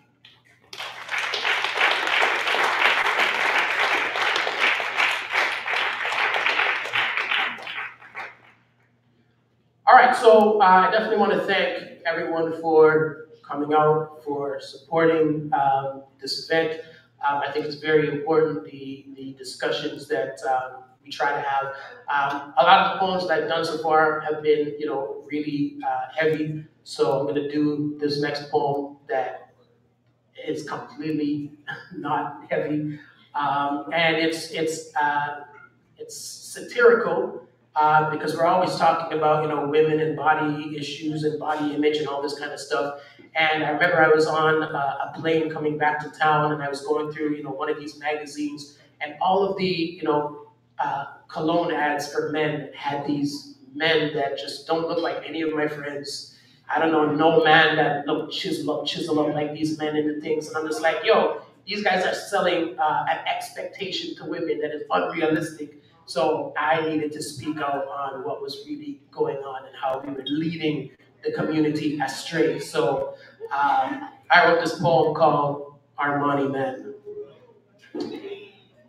I want to be your Armani man. The guy in the cologne ad at the back of the magazine with the chiseled cheekbones, strong jawline, perfect 5 o'clock shadow, and eyes that only focus on you. I want to be the beautiful Grim Reaper that takes your breath away, the strong silent type. I want a penis chiseled out of marble that makes women marvel at the bulge in my ripped jeans. I want washboard abs that are so defined you can take bubble baths in them. My sweat smells like essential oils and you want me all over your skin. My soft, manicured hands contrast with my rock-hard body but are all the better to touch you with. My lips stay soft and moist and are always ready to sing your praise. When we lie in bed at night, I love to give and I hate to receive. My sole purpose in life is to make you happy. So allow me to be your Armani man and order my daily Starbucks butt naked. But for my Calvin Klein boxer briefs, then take a seat by the window and stare intently for hours. Apparently, women love men who look vacant. Maybe they just don't like what we have to say. I want the intensity of my gaze to assure you that you are God's only perfect creation, the only woman deserving of a man as picturesque as me. I want you to feel a tingling in your panties every time our eyes meet. I want you to lose guy friends even every time you compare one of them to me. Isn't he beautiful? Why, yes, I am. And I'm okay if you choose to keep me locked away in the house for fear of competing with my beauty. No one should willingly fight such a losing battle. I mean, I often curse God for making me this way. But when I see the other men walking down the street, I simply take it back and I give thanks that I get the chance to be your Armani man. Thank you.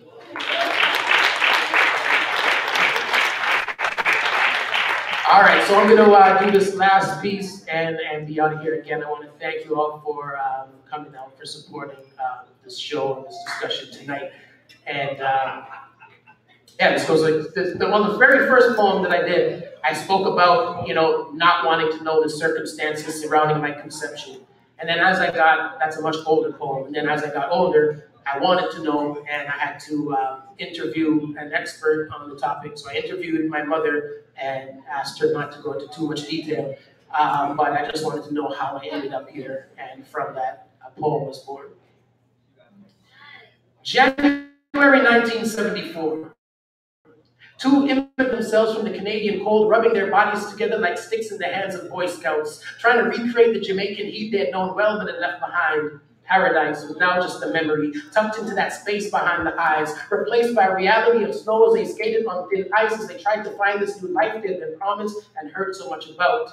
Nights of heat-seeking planted a bun in the oven. By the third trimester, an engagement ring came as it counted down to month number 9. Each October morning was greeted with a case of nerves as they anticipated whether or not this would be the day. 2 weeks came and passed. On a Monday, they congregated with potential grandparents and eat, talk, laugh, and give thanks to the Savior. Later that night, what might have been gas turned out to be labor, relatively painless. The two who had given up their son were given a new one, their first, born on a Tuesday, I was the immigrant's dream. My mom was a hot girl in the 70s, but having me made her lukewarm as she stretched from a size 7 to a 14 to accommodate my potential. So I always try to live up to it, humbled by the sacrifices made by 21-year-old kids. I am the immigrant's dream, cut from the same cloth, just another part of the quilt, so everything that I build is built on their backs. I take no steps forward without looking back. I keep my past and my present and my lineage in perspective so that regret will never be a part of our family's existence. No second guessing whether or not a better life ever existed. For as long as I continue bearing my soul through my creativity and my writing, there'll be no need for them to yearn for the heat from the Jamaican sun, because I am their dream. And when they look at me, I want them to see that their sun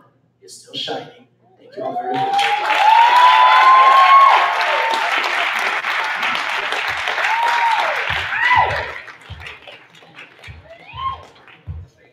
Thank you. One more time for Dwayne Morgan. Oh, you can do better than that. Come on now, you can do better than that. Show some love. Yes. One thing I love about all the artists in this show is that we give back to community in various ways. We do trainings in schools and we talk to young men in communities about these same topics that we're talking about tonight and about more things. And so if you're an educator here in this space and you're interested in bringing us into your school for a very steep fee, we would love to come in and connect to your youth. Because we like to give back, and we also like to get back. I'm sorry, this is on my mind. I saw this, I was not going to comment, but did you just step onto the stage without even, like, the way you just stepped onto the stage, you didn't use this, what do we call it? I just stepped there. That's a tall, no, you're tall, bro. Thanks, bro. But the thing is, like, has anybody ever seen me sitting down? Like, they met me sitting down, and then I get up, and they're like, yo, fam, you're really tall.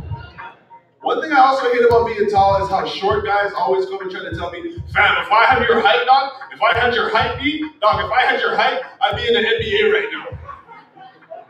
True say. Okay, so what have you done with that level of work ethic then? What have you done? You work at Burger King. Okay, so if you have NBA work ethic, you know what I'm saying, what are you doing, doc? You know what I mean? I also hate when people tell me I should only be playing basketball, and if I'm not playing basketball, then I'm a waste of height. You be good at volleyball, though. You be good at volleyball, though. Nah, it's just... It fucking pisses me off, bro. Because it's like nobody ever says if I'm not like a astrophysicist that I'm a waste of my mind, right? What if I want to do astrophysicism? You know what I'm saying? Nobody says nah. It's just, I'm not even gonna get into that, black masculinity.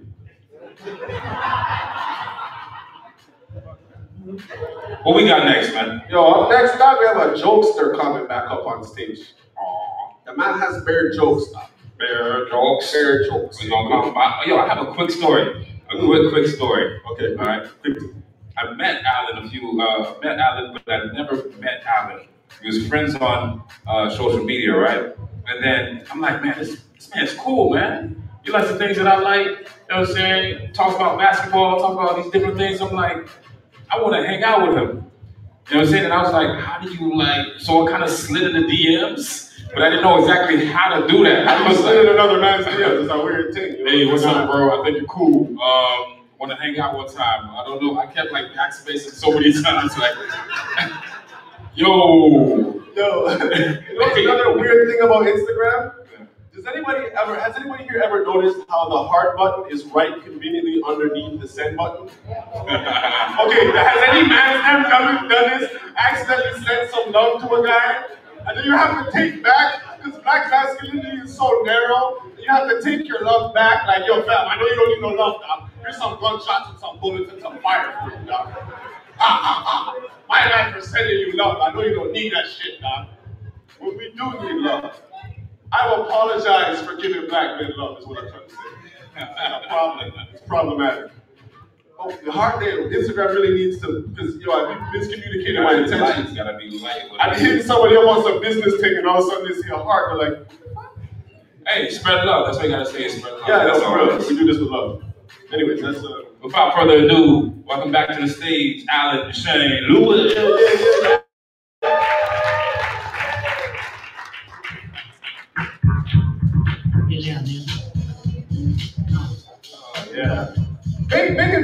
female friends is difficult. It's hard. It's a weird thing. You know? You're like, hey man, I want to hang out. Why? Like it's strange. It's a prison that we live in. It sucks. Oh my god. I don't know. Cause like I want to talk about like my way I grew up. Because I grew up in Thornhill.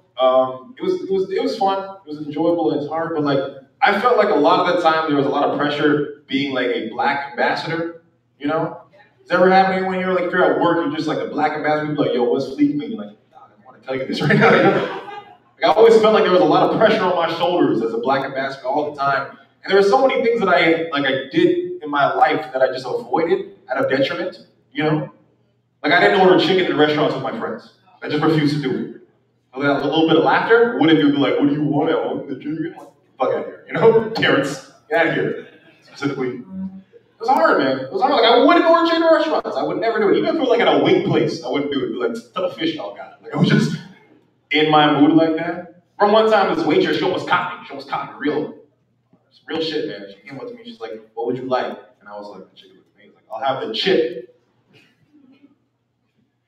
Steak. I'll have the steak, thank you. She was like, how would you like that? Chicken fried. Fuck! Second question, right? I love awkward racial scenarios. I love having those, man. You know? Like when a white guy says brother to you and he realizes you're black for 1 second. Oh, that's amazing. A little bit of fear. I remember one time my buddy Mark was like, hey man, can I talk to you for a second? I was like, sure, Mark, what's up? He's like, you know, when I say brother, am I just saying because you're black, right? I was like, yeah, Mark, I know. You're just saying brother like Hulk Hogan used to, right? Like I know you're not racist like Hulk Hogan is. You're my friend, I trust you. I feel like being a black person in general, like we're black men, there's like this weird balance that we have to go through where we want to be like feared enough that people won't start some weird shit, but not fear that they won't do some like racist shit. Like there's that weird ground where you have to walk, you know? That's why there's like so many things that happen to you. You have to like go through like an isn't racist checklist, you know? It's just like, am I being an asshole? Is this happening to everyone else? What's going on? There's just so much going on, so much information that you're forced in. You have to like quickly go through it. And so many things I'm just like, whatever, it's racist. I don't even care anymore. But here's something that happened to me. I have no idea if it's racist or not. You guys can tell me, you know. I'm just on the subway, just holding my bike. And you know like when like an asshole enters the subway and they're demanding everyone's attention? You know that happens? You can't put your head down because you're like, I'm going to engage with you. They do that one moment, so you got to give that I've seen worse look. You know that, whatever. I did that. The guy was like, let's go. I was like, shit. What's going down? This guy's like walking up to me like Chauncey Long walking, walks up to me, takes one headphone out, looks me up and down and goes, hey, I don't like black coffee. And then walked away. And I was like, what the fuck just happened, right? You know? And everybody, like I felt this power because everyone in the subway was like, what's the next move, black guy? Like, you know, what's going on? People on their phones out, like, is this a world star moment? Is this a world star? Should we know about this? I was like, I don't know. Like, I don't know what's going on. Like, what if he just had a bad experience at Starbucks? He's letting me know that right then and there, right? I was like, I don't know what to do. So I think the only thing you could do in a moment like that, just kick his ass. Just in case, right? Just in case. I love prank shows. Clap if you love prank shows, like JFL, or Just for Laugh Gags, all that shit. Love that shit. But things got a little different ever since Pumped. Ever since Pumped came up, it's all been fear. It's been fear, anguish, all these negative. You know? Now it's just like a knife to your throat. What's going on? Like that's like, I'm crying. Like that's so weird. There's also this like new shit. I don't know if you guys are like savvy on the internet or on YouTube, but there are these prank shows where these like white guys go into like the hood and just fuck with black people. Have you seen those things? They just do that. They're just like, hey man, what time is it? You guys like 5 things like, fuck you nigger, step on his Jordans and like run away. It's just like, that's not comedy. Like that's so weird. You just took something that person loved and you just ruined it, you know? You just took that away from them. You stole that moment from them. That's why I'm like, what if you like it if I made my own prank show, right? Called the Alan Shane Lewis Prank Show, starring me, Alan Shane Lewis, where I go over to the suburbs and fuck with white people, right? You know? If they're at a Starbucks, you know, get a little closer. Talk about the big thing, bang theory, and just get one step. You know? And when they least expect it, I just pop out of nowhere and they just snatch their white privilege and just run away. You know? Would you like that? I steal someone's white privilege, who goes to jail? I mean, it's just like one of those one-hand clapping things. Like this. Never be answered.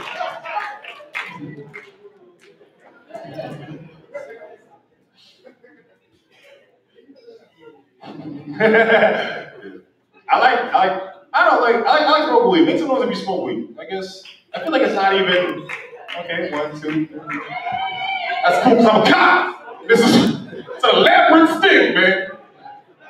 I don't know why I do Eddie Murphy when I do that voice.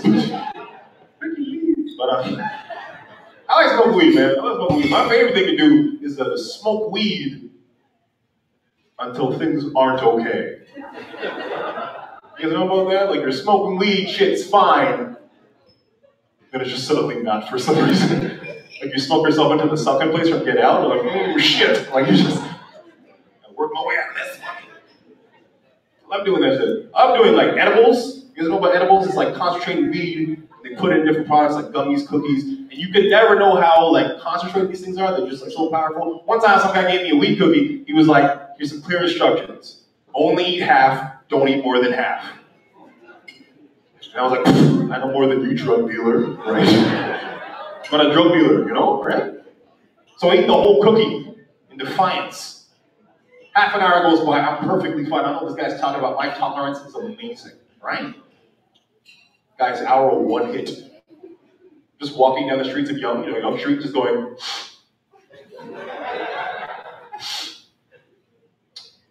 Are those sounds I smell? Like, shit got real quickly, is what I'm trying to say. Just wandering the street like everyone knows I'm high, you know, just, especially babies, you know, just. Got to the point where like, I got so high that I started understanding Mandarin. The guy in the subway was just talking, I was like, yeah man, it is cold outside. He just looked at me for 1 second, I was like, I don't know how this works. It's very confused. Very confused.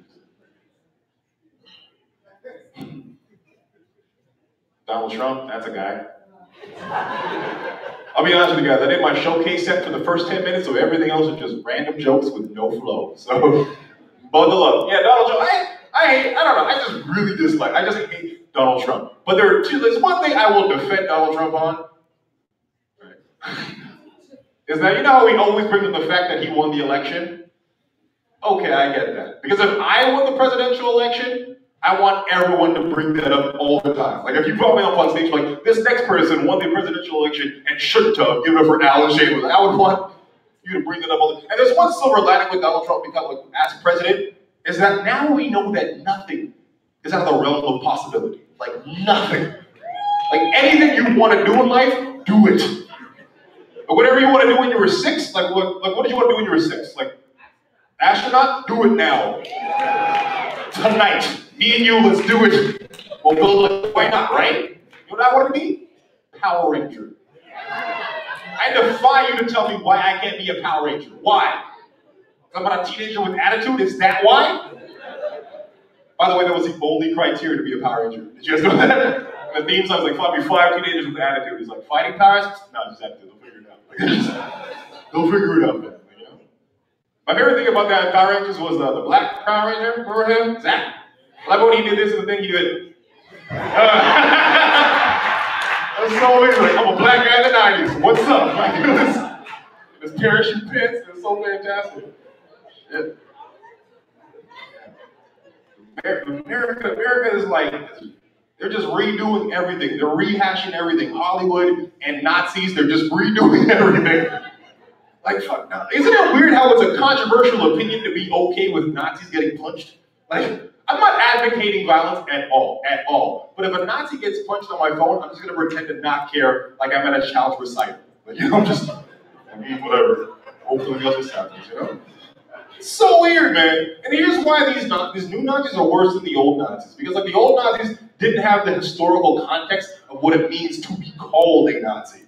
Like if you asked them to be a Nazi one more time, they'd be like, nah, fam. Like they would just avoid that shit. These new guys are just like, it's even worse, man. That's like, and it's so weird how America embraces that shit. They embrace that shit with open arms. They embrace that in the Confederacy. Like in Charleston, they were waving flags of Confederacy and Nazis. They were just like, yeah, yeah. And that's weird to me because like I feel like America, aren't they all about being like number one? Like, those are like the flags of the losers, if you think about it, right? That's so weird. That's like watching Mighty Ducks and then walking away and rooting for Iceland, you know, just moving the flag. It doesn't make sense, is what I'm trying to say. That's like watching MIB2, walking away and rooting for the aliens. Like, it just doesn't make sense. That's like watching Jumanji, walking away and rooting for the game board. It just doesn't make sense. You notice I didn't say Jumanji 2. I haven't seen it yet. The game might win, you know? The rocks in it, the stakes are higher, obviously, so figure that shit out. You ever do some like brave shit in public and it just inspires you? You ever have anyone here? Yeah, one person, cool. That's happened to me. I was on the bus this one time. This comedy's working out. What's up? Yeah, I was on the bus and this guy in the front of the bus, he was like playing loud music. He was rapping to it. It was so loud, so obnoxious. Everybody in the bus was visibly upset, but nobody was going to say anything to this dude because he was like a bigger dude. Plus, he had like a tattoo on his neck, which is like the international sign of "Move up with me," right? You know? But I was like, no, I've had a hard day. I will fuck with you, sir. Like, so I get up to go talk to him, and then like 3 strides in, out of nowhere, the soul of like a 40-year-old white woman just entered my body. The confidence that ensued from that, you know? Like I'm gonna write a strongly worded letter to the PTA type comments. Like that shit entered my very soul. And I was just like, sir, yeah, your music, it is way too loud. Either put some headphones in or turn it off. We don't all want to hear it. And everyone in the bus started clapping for me. I was like, yeah! Feeling myself like, yeah, but still keeping eye contact. I'm like, holy shit, nobody's fighting me, right? You know? I'm like a huge wuss, you know? Like, I give an example of what wuss I am. That actually happened, except I didn't say anything to him. I just wrote a joke about it. I was like, you're gonna get such a tough lashing, sir. And it's so weird, because like, my dad is like tough as shit. You see my dad, he's a big dude, tough as shit, you know, all these different things. And like, this is what came out, you know? That's why I feel so sorry for like my future kids, you know? Like any problems they'll have, I can't help them with at all, you know? It's like, Dad, there's a spider in my room. Just like, pack your bags, remove it, you know? Just, I can try to kill a spider, guys. You know? You ever lived in a basement apartment, those like little squiggly bugs? You ever seen those things, man? Ugh. One time I was in bed, one landed on my bed, and I was like, the apartment's yours. Rent's $550, you live in the garbage. Fuck out of here. And I feel like there's gonna be a day when my future kid just like, comes up to me and he's like, I'm the dad now. I'm like, yeah, sure. All right, sir. All right. Shit. So, I'm gonna finish on this. I'm trying to be like more vulnerable with my comedy and expose more about me. And this last one is like really, so if you guys come with me on this one, it'd be really super great. Thank you. Yeah, sorry, I don't know how to get into this, but I'm a grown man. And I love Disney movies. Thank you. I do. I love them. I'm like the first in line. I'm like the tallest person in the theater, blocking kids. I'm like, be taller. Like we're gonna take it up with God. I don't know what to say. Dude, man, I love them. I even love those like old school Disney movies with like classic Disney racism. You know, that shit you can't even get mad. It's like it's adorable. You guys didn't know better. You know. Like, remember the Crows from Dumbo? Remember those guys? Oh, like, show is talking like this? Like, what the fuck? Like, shucking and jiving in watercolor? Like, it's racist, but it's art, so I know how to feel about it. So it's like, put in the museum. We'll study it later, you know? But it's like those friends in the newer Disney, which is even more messed up because they should know better. Like, if you notice they wouldn't give us a black prince. You guys notice that? They gave us a black prince in Tiana the Frog, but they gave us the prince. They switched up the score. I'm like, I'm cool with that, but I'm like, you know, representation got their brother in that spot, you know? My buddy was like, dude, there's no black princes, there's just no black, what are they supposed to do? I'm like, no black princes. Prince. Just factually an accurate rhyme, you know. But I feel like, I don't know, as I get older and more curmudgeon in my ways, I'm starting to figure out like why the youth sucks. This is my thesis. I think the youth sucks because they don't have good Disney movies. They have nothing to pull from morally, and they can't grow from that. I feel like generationally speaking, we had the best Disney movies, right? Right? Clap on that if you agree on that shit. Honestly, it was crazy. I was having a conversation with someone today, and they tried to tell me the songs in Frozen were better than Lion King. What? What? I'm like, shut the hell up, niece. Like, the hell, dude? You're 3 years old. Shut the fuck up. You know what I'm saying, right?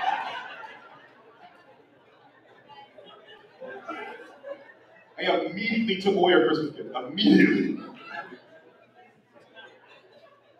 She started crying. Told her to let it go. Anyways, finish on a pun, man. Thank you guys so much, man. I'm down St. Louis. Get over here, all done.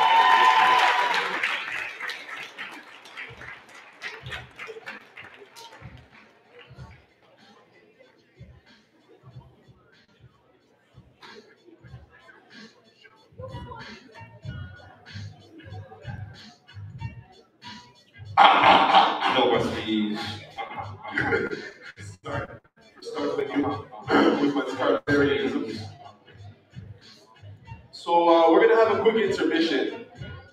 Please contribute to this conversation. If your loved ones were not, contribute to this conversation online. Heard MASC is the hashtag. I've put the live stream link on my Instagram. It's on my Facebook. It's on the Herd's Instagram. It's on the Herd's Facebook. It's on the Herd's Twitter. So if you search Herd MASC, or if you go on any of our pages, just share that live stream with the people there so they can come and enjoy this event online. Thank you to the hundreds of people who are joining us online.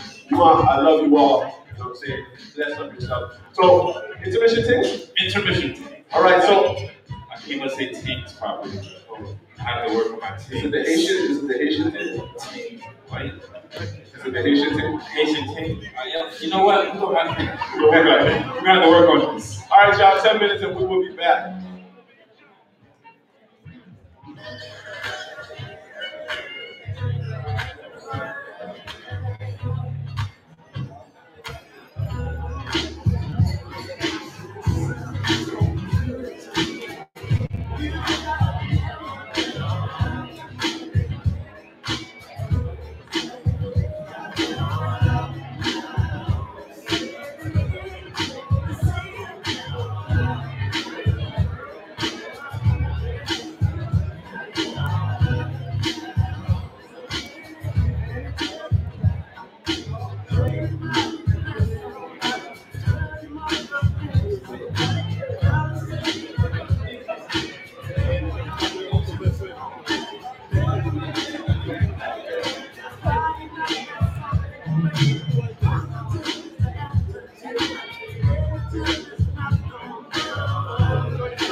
I tried to give you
Ever since you came into my life, it's been more than 2 years.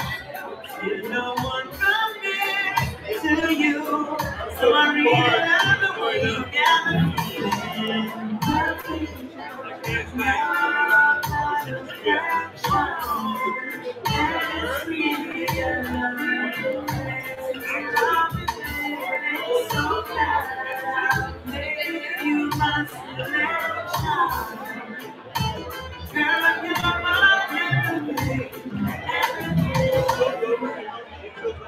am always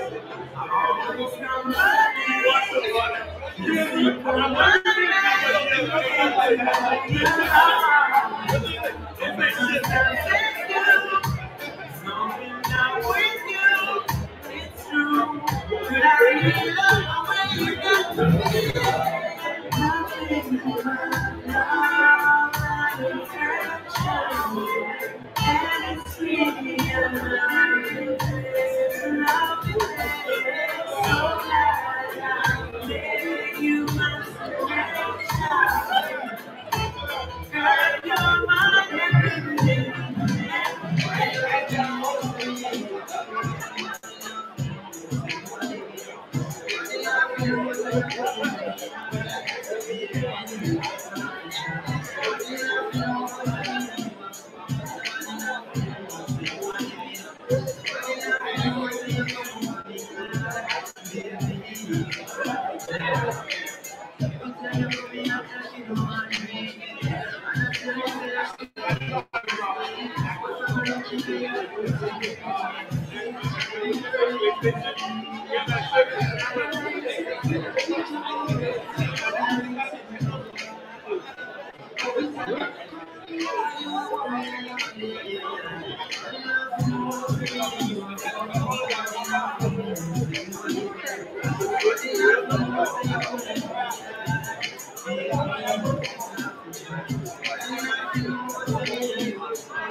Don't give up. I said there ain't no giving in. No, stop for a night and night from the beginning. A lot of youths in life say they don't get depression. But from the just in the most style life, I go get better for sure. The youth jump on the roadside, ambulance if you take up your back and go.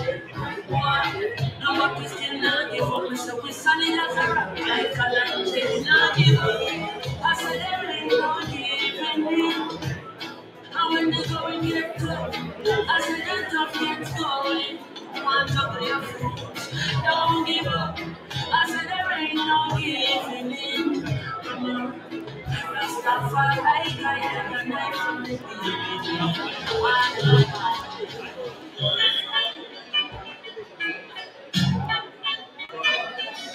Yes, yes.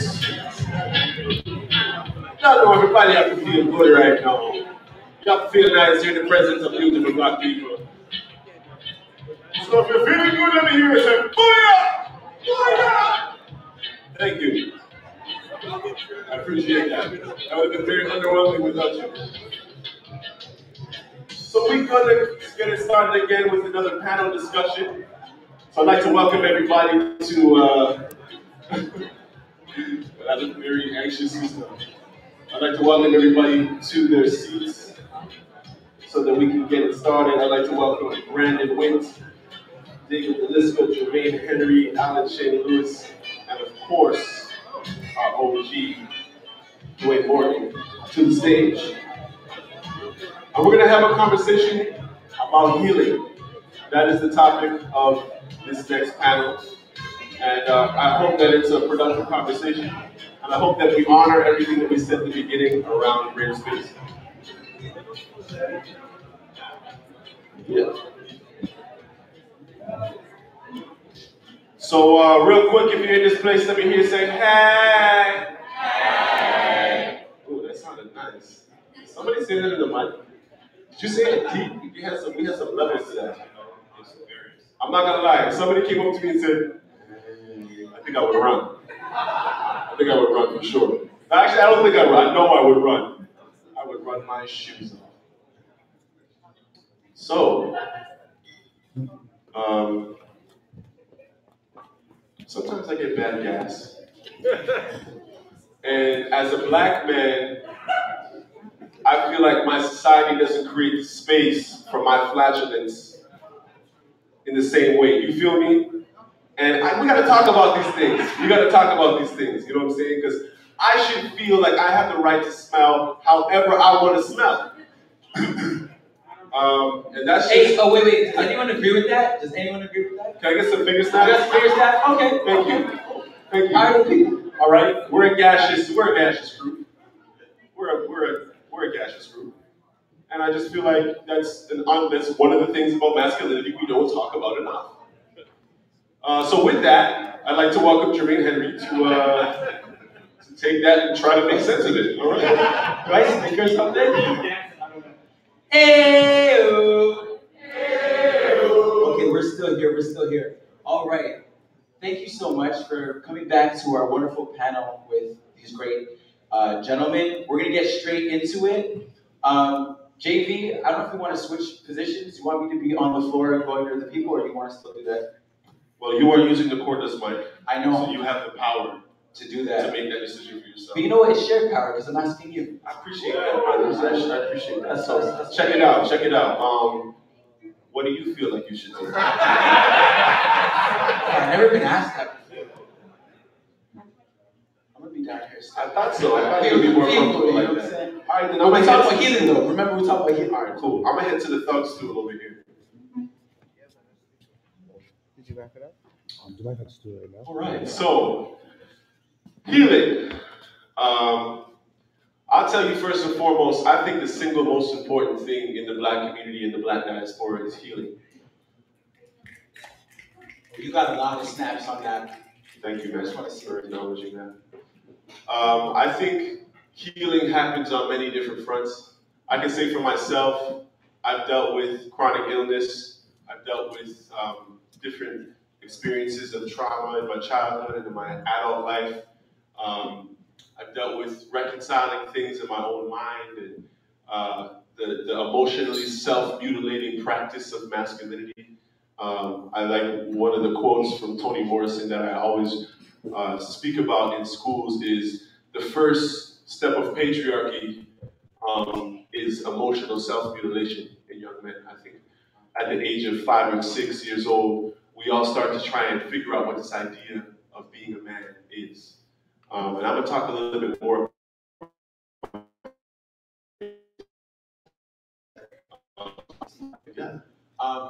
This is I'm not sure if anyone who's thinking this question is, for the panelists, what is your idea of healing as a black man? I think it ties into some of what I was saying before, just around again, honesty and acceptance. You can't heal anything that you haven't accepted, anything that you haven't acknowledged exists. How do you mend a wound that you look at and say it doesn't exist, right? You have to look at it and say this is a wound, I need help, and then begin to address what that is and address the healing process. So I think sometimes it's hard for us to admit when we're broken. It's hard for us to admit, when we're struggling. It's hard for us to admit when we're not living up to that idea of what this masculinity is supposed to be. And in trying to mask a lot of those things, we actually make our situation worse, right? Because we're doing now all of these other destructive things to try to cover up the fact that we're broken in a certain area, and people probably won't accept knowing that we're broken. Or, when, David was talking about, wanting to call somebody, like, who am I going to call or whatever, like, who can you call and say I'm broken? That is going to, like, hold you and put you back together again. Or just hold you until you figure it out, right? Who can you call? Who's in your phone right now that you could call and say, I'm broken? And they're going to be there for you, right? And if you can't think of who that person is, when you're broken, you're not calling anybody, right? And you do some other broken behaviors that magnify that sense of brokenness within you. And then you're just in a vicious cycle that you can't even get out of. And your norm becomes broken. Wow. I think that's it. Thank you. Just before David, not to take too much time, but can we think of like what's someone that you go to when you're broken? And I wonder if we have any brave audience members that can share maybe a response to that, because that was just a profound question. He's asked, like, who do you call when you're broken? And I'm gonna just put myself out there real quick. Is anyone have an answer for that?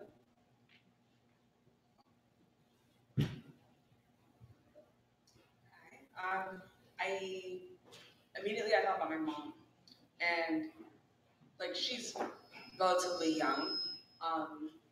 She's in her early 50s, and as I was thinking about that person, I realized that her mortality is also very real. And so there's going to be a point when she's no longer going to be that person that I can reach out to. And so who am I going to find to, not to replace her, but like, I think it's important for us to make sure that we allow for multiple people to be those people we can turn to. Because if we only have one person, anything can happen that could break that bond, whether it's mortality, whether it's the mistakes that we make, whether it's mistakes that they make, that will make it hard for us to then find somebody new. So then I think as long as we create a village that supports us, then we'll have multiple people that we can turn to in those moments. Thank you. I just want to open up just for one black male in the audience, if you could share just your experience. I just piggybacking off that thought. I used to be somebody who would only rely on a significant other for that kind of vulnerability if I were feeling broken. But then, of course, as like relationships end, you find that you can't really necessarily do that all the time. As I started really like deconstructing my own ideas of masculinity and what that meant and reevaluating things like that, I started finding myself looking towards my father and other peers, people who reached out to me, who would always reach out to me, and that they would share that feeling of brokenness and they would let me be accountable for them, that kind of thing. And I never really reciprocated that energy with them, and I started doing that. And yeah, that's what I go to now. So like a handful of like, and a growing handful of male peers and stuff like that. Yeah. Thank you. Just for our last two people, can I hear everyone say brave? Brave. That's brave. That's brave. We're doing something new. I want to bring it back to our panel. And it's this question about healing, right? We're talking about brokenness. And yeah, as a black man, what is your stance on healing? My feeling is, as a black man, as a human being generally, I think what is becoming more healing for me is admitting to myself and then the world how deeply I want to be loved. So like not withholding that permission from myself, being like, I want to be loved, I want to be loved, I need to be loved, because I think that's part of the emotional self-mutilation. So like, if black boys or black men turn away from their innate sensitivity, part of what they're doing is saying, I reject how deeply I wish to, like how deeply I'm compelled towards goodness, and in rejecting that, you like cut yourself off from receiving it or knowing how to ask for it from the world. So my first prerequisite is to make it very very plain, the depth of love that I'm capable of and capable of receiving, and then if I'm able to have the world respond to that request, then healing and resilience become more possible for me. We get to hear you perform, right? You got Just some now. good words. Wow. Thank you. Really, you got some tweetables.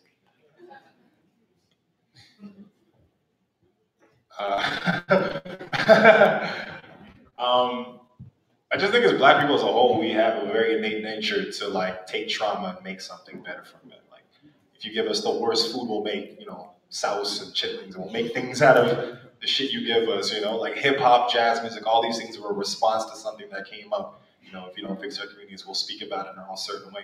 And I think we do a good job as a whole to take trauma and turn it into something artistic. I think a lot of times we do, but I think now the conversation of Black mental health is something that we need to have. And I don't think those conversations are not being had at the rate that we really should, because there's a lot of trauma that we're dealing with, dealt with, and we need to have spaces where we can express it. And I say this as a person who deals with that, but like, I know myself, sometimes I am not the best person when it comes to like, I hermit out, I kind of do these different things, but knowing that I have such a great family, and people who I can talk to and bring me out of moments, like my auntie cousin is over there, I don't want to make her embarrassed. All right. She hits me up with questions like, how are you feeling? And I just like, questions like texts like that are just an amazing thing, because I'm just like, okay, I get to express myself in a certain way. I even remember like my own stone face of trauma, like of Black mental health, because I remember like my buddy, he went through a bunch of things. This was like back in high school. This is back in the day of like do-rags and like velour jumpsuits. So I was like real front and back. Yeah, exactly. Like chains that were completely plastic, like turn $1 and you got a chain. That's how it was. It was heavy. Everything was cool. My friend, he had gone through a lot. Like he lost his father to cancer. And I remember one day we were just like talking on the phone, and then he hit me with I love you, dog. And it was that moment, because I was so shocked, because that was not something I was prepared for at the age of like 16. I was like, I don't like the next, like, and I heard pain in his voice. I know this next sentence I say is really going to be a lot. And I just hit it back with, I love you too, dog.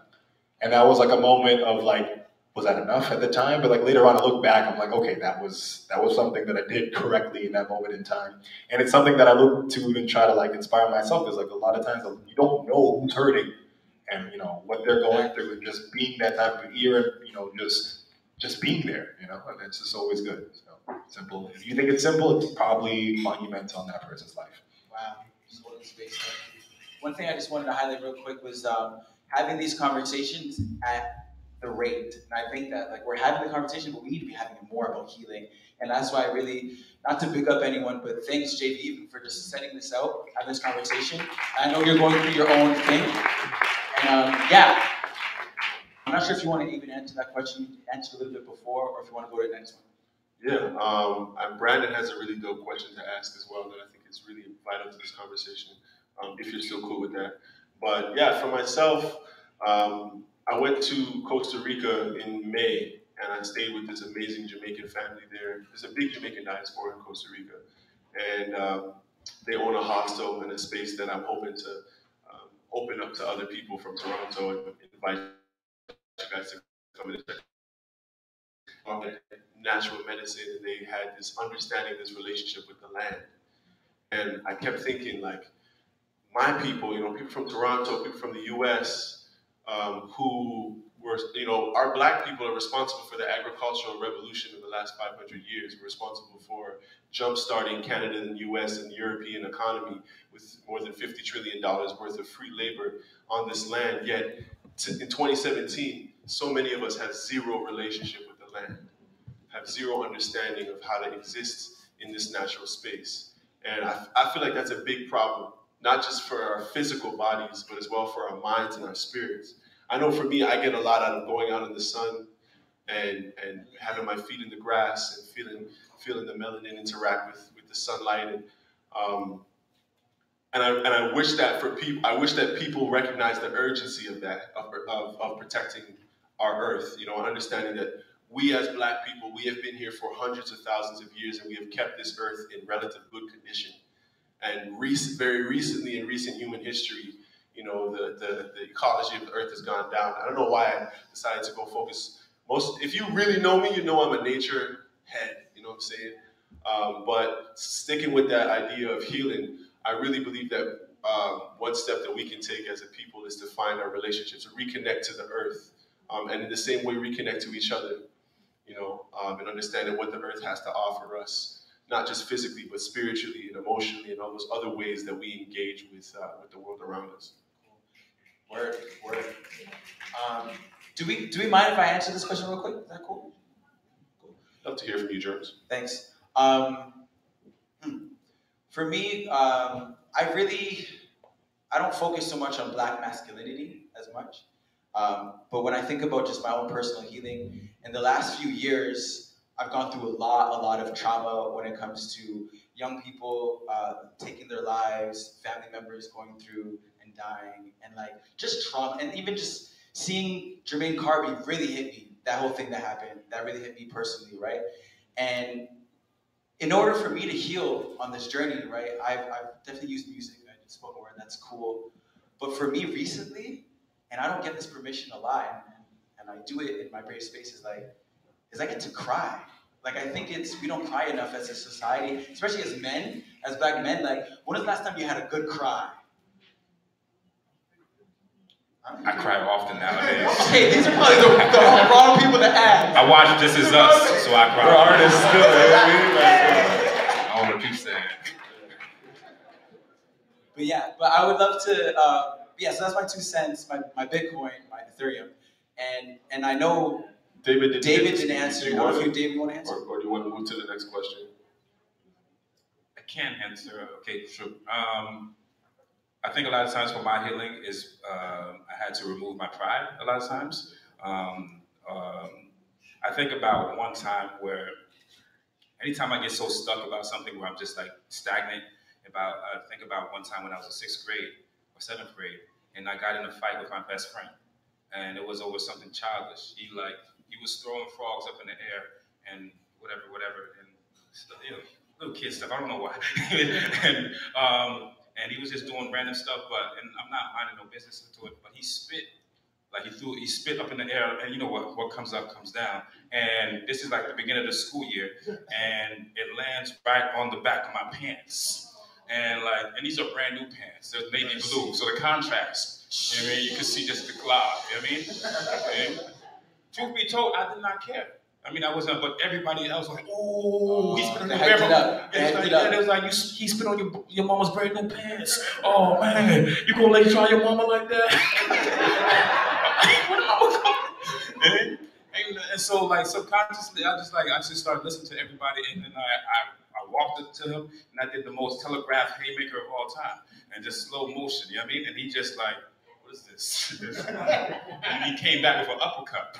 And then he gets on top of me, and I got my ass whooped. I had lumps in my head. I didn't much have no hair, so I just had a lumpy head. You know what I mean? Like a milk dud. It wasn't. And so, with that being said, everyone's making fun of me in school or whatever. I'm like, all right, cool. But after school, I'm like, and everybody was asking, what you gonna do, man? You just gonna let that happen, you know what I'm saying? And after school, what I did actually is I went to his house and I knocked on the door and I said, my bad. Wow. And we came in and we just played PlayStation. Wow. And I think that, because at that moment it was like, what was the thing that I valued the most? I valued his friendship the most. I mean, I didn't have to, I know he didn't mean to spit on me. And that type of stuff. He apologized too, but I was like, I got my ass whooped, but cool. That's one, so it wasn't I'm not going to front, that was the first time I ever got my ass whooped, but it was such is life. I mean, I valued his friendship more than what people think, and I was at that moment, that was the way that I healed. You know what I mean? I didn't care about anybody picking on me after that, because I already healed from that. You know what I mean? So I think about that when I'm when I'm stagnant about some things. It's you know what, I have to be upfront with what I want. And what do I need to do to get what I want, and as far as in my healing process, you know? And so, yeah. It's interesting how you morphed the first question about accountability, right? You being accountable in yourself helped you to heal, that. Thank you. That's awesome. Oh, we're gonna go to Brandon, but if the audience members want to talk, like, yo, y'all can talk. Like, it's your stage too. How y'all doing? I just wanted to speak to healing a little bit. I had a very transformative relationship with my father, and I think that's the first time that I encountered healing. And for myself, from my perspective, understanding what it was to me. And I went through a couple steps. First, I realized that there was a lot of anger between us, which made me more reflexive than reflective. So there was always this anger and this battle going on between us. And especially in our community, I find that there's a lot of anger for men of color. And before we can even decide to say, you know what, let me approach my brother in a certain way, we have to ask ourselves, are we being empathetic to his story? So for me, I had to figure out empathy first. And from empathy, I went to forgiveness. And from forgiveness, I was able to heal. Once I understood my father's past, then I could understand his story, and then I can deal with the anger that we had towards one another. And then that became my first transformed relationship that allowed me to develop fellowship with other brothers. Just wanted to speak on that.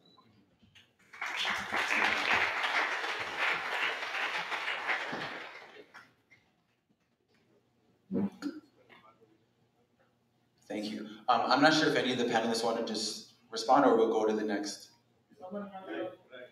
Oh, yeah. Brother Love. Yeah, show some love to Brother Love. Well, many people here, they know me as Brother Love for many years. I do the jewelry back there. I do travel around the world a lot. I manifested a lot of my energy in this lifetime, which is a great thing. I'm appreciative, you know. I would like to say something. I think it's extremely important. There's one thing that we all miss a lot in the discussions that we have. He actually touched upon it, which was great. The forgiveness. You know, I believe that apologizing is very important. I don't think we can stop apologizing. We have been brutalized, raped, manhandled, used, abused. We've been a lot of things from each other, from others, etc. But we have stand by and watched. We somehow have to apologize to the women who don't have the male figures in their life. You know, because of circumstances, yes, the women are so strong, yes, we are so strong as males, but we are made for each other. We don't have to run away from it. We have to endure through it. You know, but apologies, even when people talk about slavery and all the rest of the stuff, I understand. Many years ago, it affects us today, but even it was on us. Why? Because we are powerful. You know, no one can move us. Now, I'm not only talking about black people per se, but at this moment, I'm talking to us as colored people. We have to apologize. We allow a lot of it to happen. We still allow a lot of it to happen. We must apologize. I think from that moment on, we then can move forward. Other than that, we can never move forward. We must apologize. So thank you very much. God bless you guys.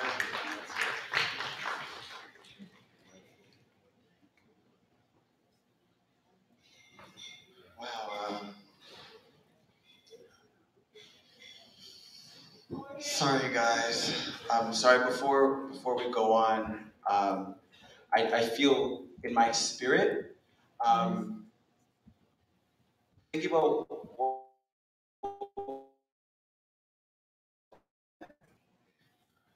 It's like really difficult. Sorry, y'all. Yeah. Thank you, Jermaine, for that invitation. Thank you, Brother Love, for bringing that up. That's urgent. And that's been a missing part of tonight's conversation. I'll take on a personal stance. I want to apologize for being on some fuck shit. I want to apologize for being complicit in a lot of the same systems and ideals and violence that I talk about and problematize. I want to apologize for being a hypocrite and for not living up to a standard that we should all aspire to live up to. I want to apologize for mismanaging power. Tonight is my last show, So there's a lot that I'm looking back and I wish I could do differently and take up space differently. I wish there were lessons that I would have learned earlier on in my childhood about masculinity, about toxic masculinity, about patriarchy, about male privilege. I want to apologize for how slow it's taken me to get to the point where I am at right now. I want to apologize for being where I'm at right now and knowing that there's so much more for me to learn about how to do something as simple as be a safe person to be around for my sister, you know, for my brother.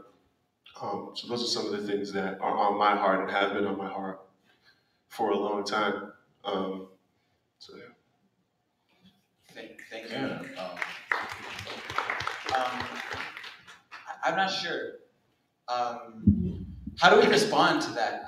I don't know how to respond to apology sometimes, you know? Because I know it's not directly to all of us, but to honor that apology for each one of us, I just want to say I hear you, and I know like I'm complicit too, but I just appreciate you sharing. Alan? Yeah, just to kind of piggyback, just the complicity of it all, just being just part of a system of oppression when I myself, you know, felt oppressed. You know, and it comes, I think it's a lot of times with Black males, like we strive for this area. We don't strive for equality. We strive for supremacy. We want the same seat that, you know, that we saw holding us down. And that's one thing as Black males we got to look out for. Like as far as like Black, trans, queer, everybody, we got to look out for all communities. Like we are Black people. We have to look out for each other a lot of these times. And we kind of miss that mark. And I want to apologize for using my sisters in conversations in ways to like, I don't know, to maybe sound better. Like I used to say, I don't do this anymore. I used to be like, man, I had sisters. So as a person, I had sisters, like I couldn't see these different things. And looking back, that's the shittiest thing I could fucking say. Like I'm sorry for my language. But like it's these things that I do a lot of reflection and I go through a lot of the things that I've said, like since like second grade, first grade, like this conversation that I've had and I'm like, I shouldn't have said that, shouldn't have said that. And I used to say that a lot of the times and I must look so stupid to be like the only way I can have a possible connection was to be like, well, I'm related to somebody of that, you know, and I should have been more just like, no, human beings, and that's something. So that's something I want to just, you know, apologize about for myself, you know. Thank you. And this is, by the way, you don't have to. It's freedom of choice.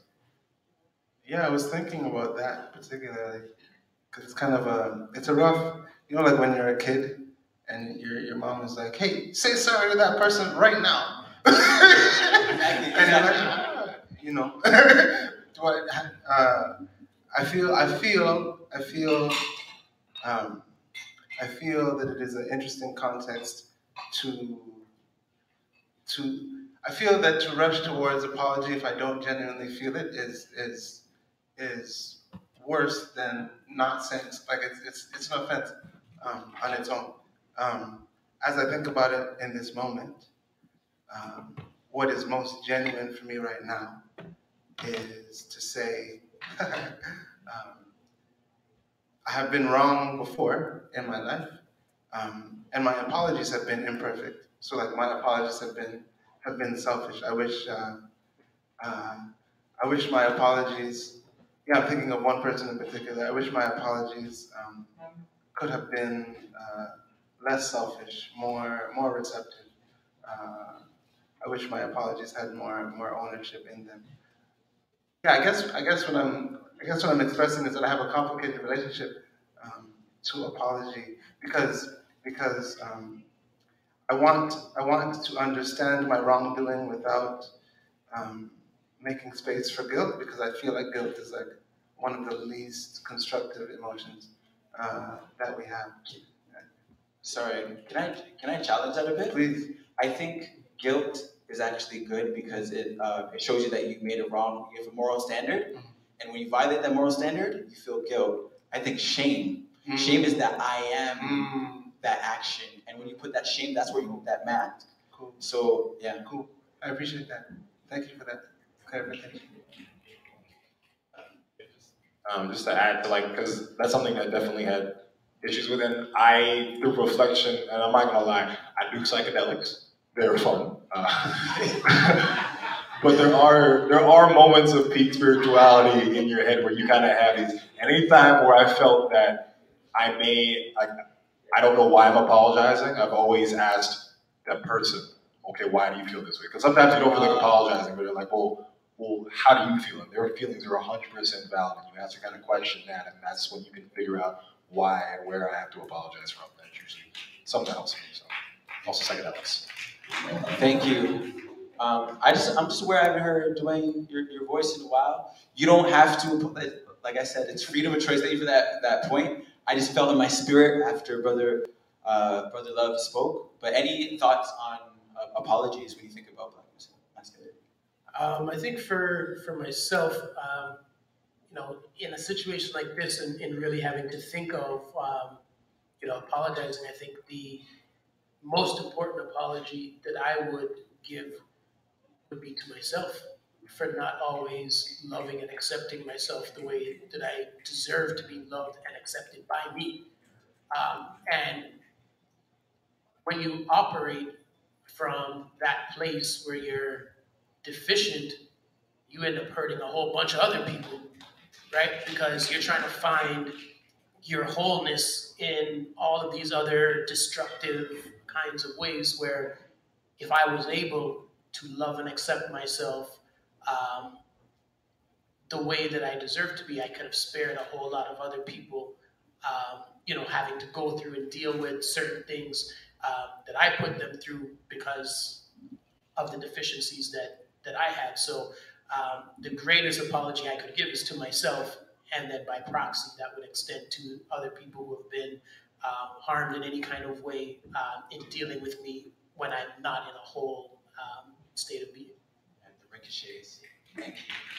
And I'm aware of our time, and I'm going to give David any thoughts that you might have about, even though you started the conversation saying, my bad, like, you actually kind of started the flow of this conversation. At this moment, I don't have a sincere apology to do. Word. Thanks. As far as what I do believe in, as far as apologizing and being upfront, but at this present moment, I'd be lying if I said, I'm sorry. Sorry, I'm not even sorry, I'm sorry. Yeah. So yeah, I do not have anything that I can think about that is genuine at the moment. Thank you. All right. How was that, everyone? That was pretty cool. That was our panel. Give thanks.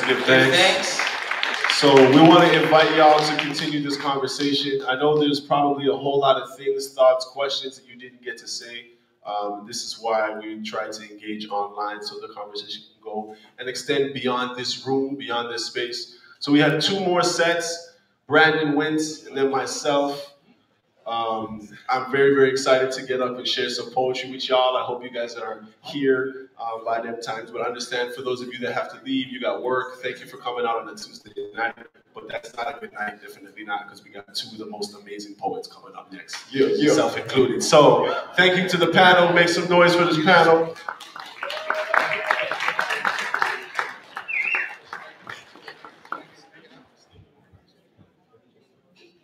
All right, so while I still have everyone here,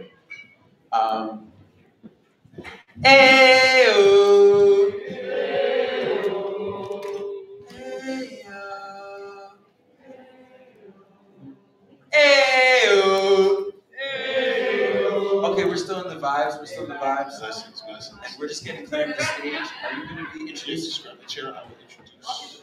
Oh, you'll keep the chair. All right, cool. All right. All right, man. Y'all have heard this brother speak tonight. He has dropped so many gems. It feels like a mind cave in here. So that was a nice line, But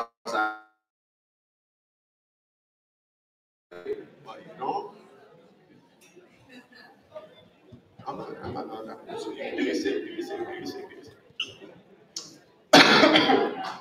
So, ladies and gentlemen, without any further ado, please make some noise and show your love for Brandon Wint.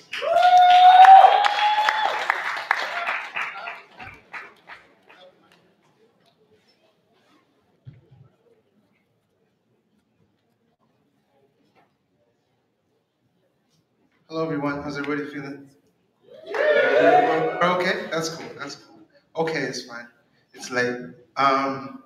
I just want to say, firstly, that I really appreciate the depth of sincerity and emotion in this space.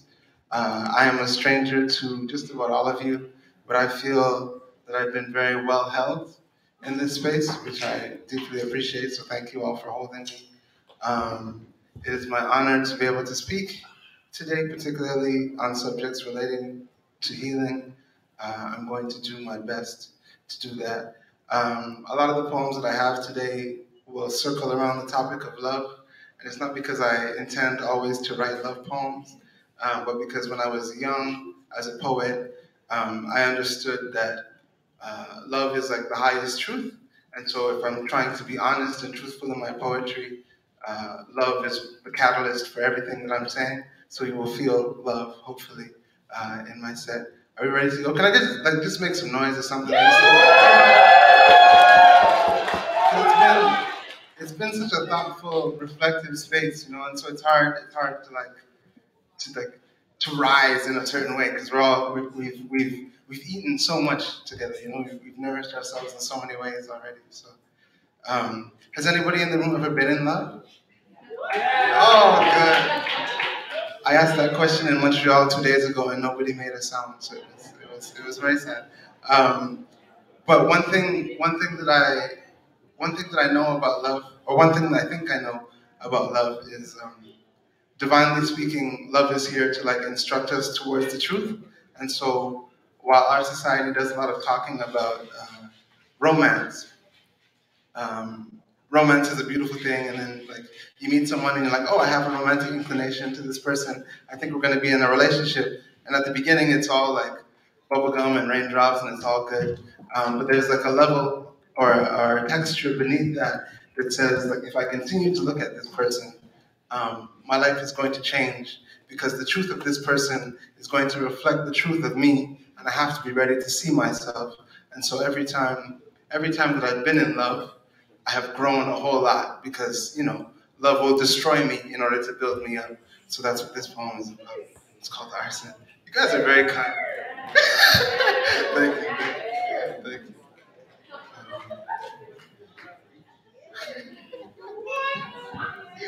You guys are hilarious. It's good.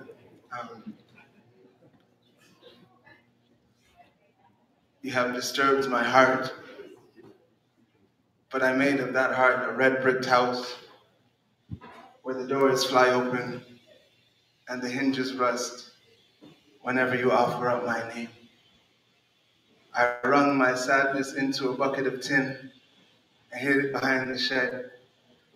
I baked my resentment into a pie, left it to cool on the sill of the kitchen window until an unkindness of ravens pecked at and ate it. My scorn, I tucked beneath the bed. My dejection, I folded into shirt sleeves I do not wear. But when I let you in the house, you turned my mattress upside down. You threw my clothing across the room until what I hid from you scampered over the floor. It bound back roaches. You told me you loved me, enough to make all my secrets useless and all my darkness radiant. You took the head of a kindled match and you pressed it to the wooden floor. You watched my house burn, but you worshipped at the rubble. Thanks.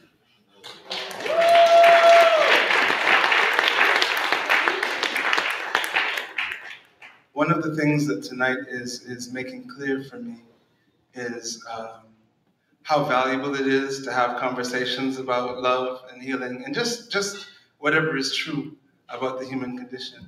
My understanding is that love is like the first language of life, you know, like we know a thing lives mostly through its capacity to love or to be recognized as lovable. And so each of us carries that. And so whenever someone comes into our lives offering love, the stakes are very high.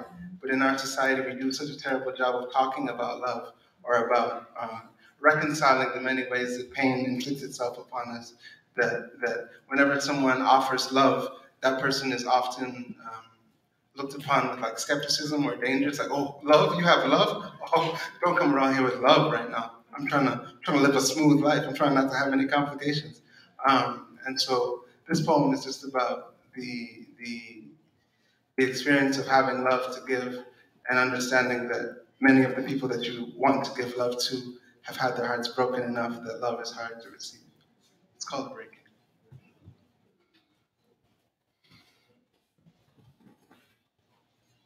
I found her standing alone, her bare toes digging into the green pelvis of the valley that separated us, her body shrouded in fog. I could not yet see her naked shoulders, the lime juice white of her skin, the golden strands of her hair shining like day-lit wheat. I could scarcely glimpse her from the distance, but her light pierced the veil of mist, stabbed it as if by needlepoint, each white, luminous ribbon pulling me nearer to her until finally we were face to face. I said to her, "Beautiful, strange woman, I want to love you." She looked at me without speaking, placed her palm on my chest, unfurled her rough fingers, searched as if to unlock me, finding no evidence, no testament of damage, no relic of a wound or keepsake of scar. She placed her hand to her own chest before speaking. "Look here, at the smarting ring of flesh beneath my left breast. Look lower still at each of my ribbed bones, still wet and dripping from last time my heart burst and spewed blood. What could you know of how to kiss my freckled neck, or tame the violence of my spitting tongue until your own chest is a vat, brimming with thick red water, or until love has made you a madman 1,000 times? Your heart bears the markings of no teeth, no sunken-in tearing nails, no cruel hand or grim lesson. Your heart is still a sweet, wet fruit. What virtue could such an unshut heart concede? What wisdom could there be in a heart yet unbroken? What could you know of how to love a woman until you have bled like a red-eyed moon?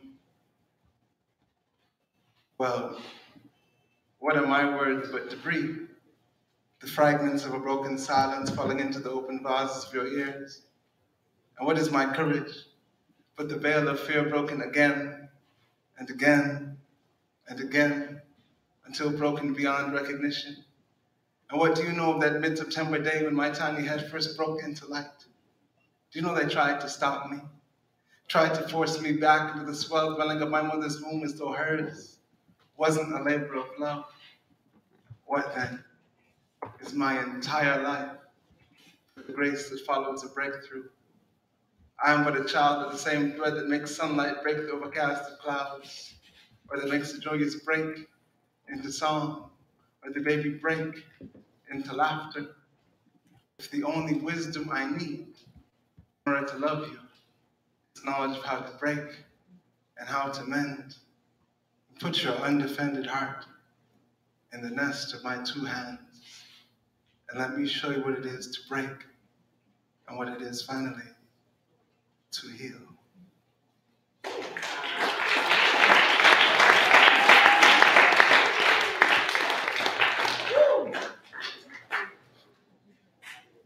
On the subject of accountability, on the subject of forgiveness,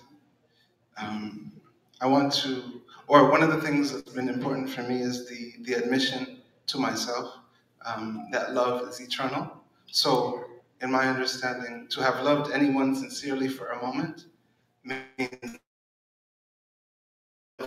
close that door. So anybody that I have loved, I love. So people have hurt me, people will continue to hurt me, but love is an eternal force. And so the person about whom I wrote this poem, our relationship has changed a lot, but love is still doing its work, and it's doing its work partially because we chose to love each other. So this poem is called Before You Ask. Before you ask of my love for her, before you hunt metaphors which turn her laughter to honey and her breath to autumn wind, before you liken our meeting to a changing of seasons, suns melting of a harsh winter's snow, sit at the feet of Icarus. Ask the great madman how the love that killed him also gave him wings. Ask Samson to compare the thousands slain in battle by his hands, their bones, their lives, receding namelessly into the fields where his name is legend. Make him measure these victories against the sight of his bloodless, clipped mane, resting in Delilah's soft hands, his mighty strength, breathing like a baby in a woman's arms. Ask them how many birds the soil could summon, how many wolves or crickets or frogs could offer themselves to the song of death, the song of gratitude the earth owes the sun. Ask what poem the moon would write for the ocean and the ocean for the shore. Query every affinity hidden in nature's ceaseless dancing, and you will reveal the same stories, the same songs, which bind my life to hers.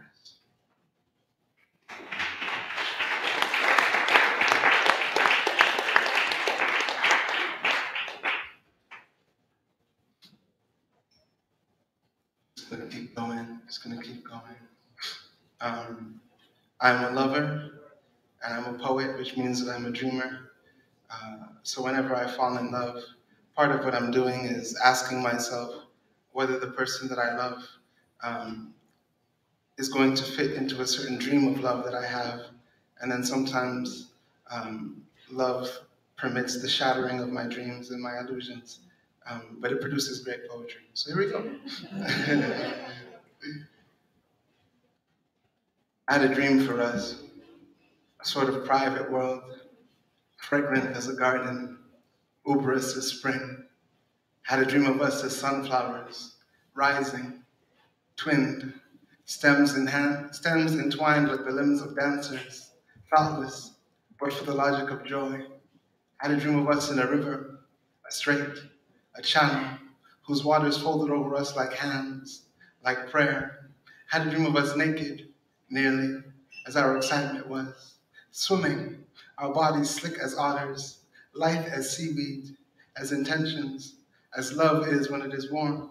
Had a dream of us praying, always praying, silent in our devotions. Our gods may be separate, but alive, doubtlessly, as magic is, as jade is, as fire is when it is bright. Had a dream of us as children, cherubs, babies, ageless, fattened by laughter, feasting always on mirth. Had a dream where stars did not blacken, did not char your innocent hands. You had a dream for us. You plucked the stars like fruit. You fed me from their nectar. My mouth was sweet with wine electric. I had a dream of us as drunkards, babbling like elders, like singers, like water over stones. I had a dream of us in a garden of our making. I dreamed my hands thrumming the soil. I had a dream of us kissing, always kissing, the soil of us, naked of smell. My hands, elegant, stained by earth and you in the garden, fertile as spring, with me, with our mouths, planting seeds. Awesome.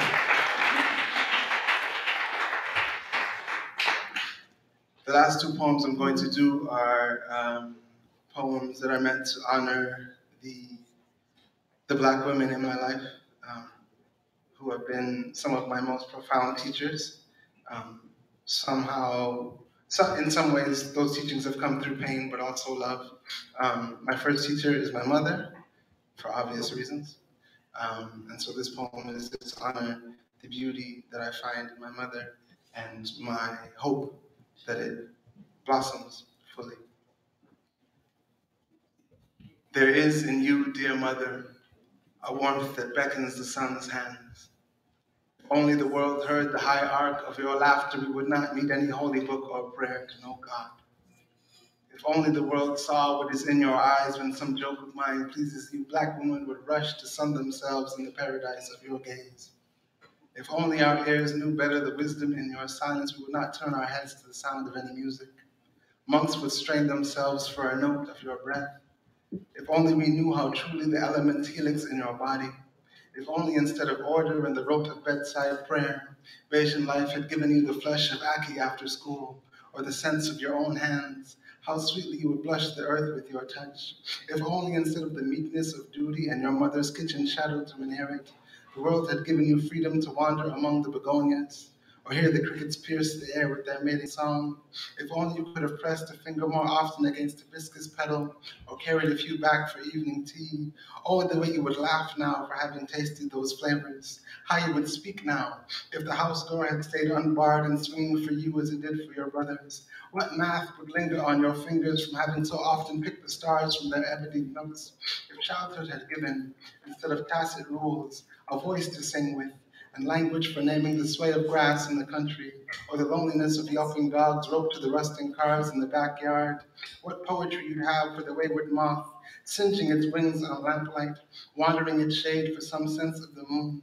If the body was free to calypso on Saturdays, or hold in a dainty glass some rum punch for the night, the way the world would know you, as I know you, when you're free.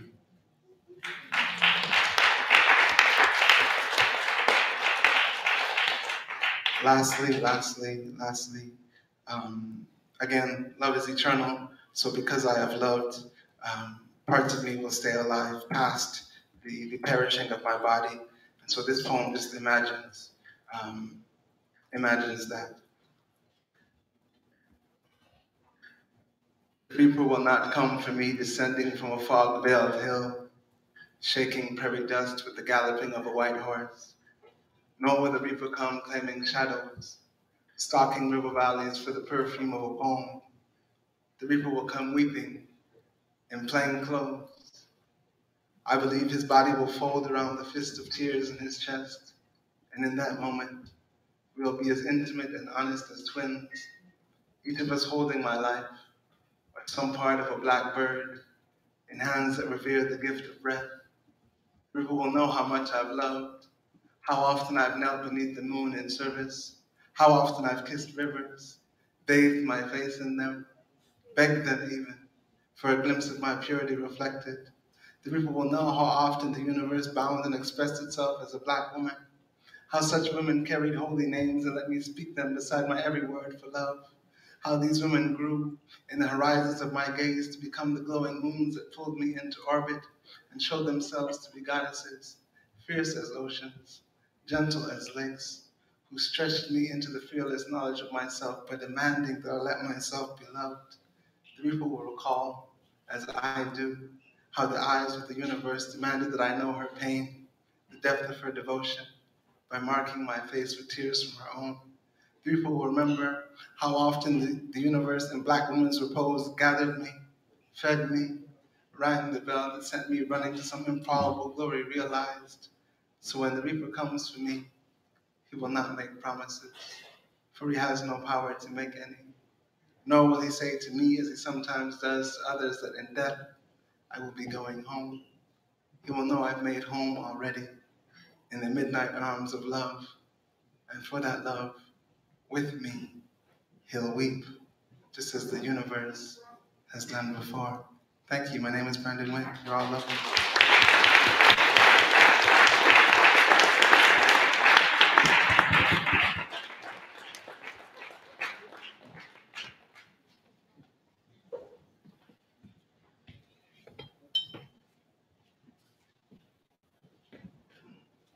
Keep it going for Brandon Wint. Such an eloquent, beautiful writer, beautiful conveyor of messages, intentions. Yes, yes, yes, yes, yes. How are we feeling so far? We're gonna have to turn up.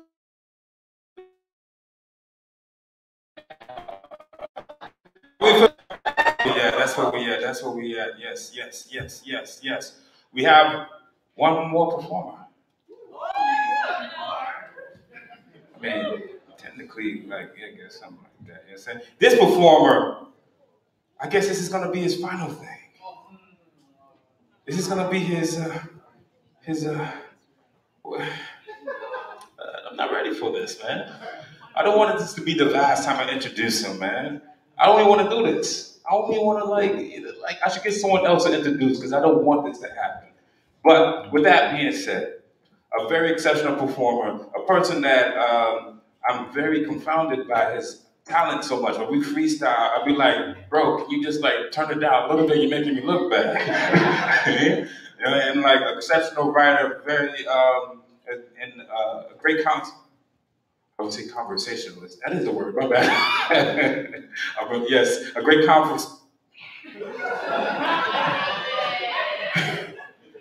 I hate when that happens. When you get it and then you can't get it the second time, it's like you did it before. You know you can do it. You know that's what happens when you get too cocky.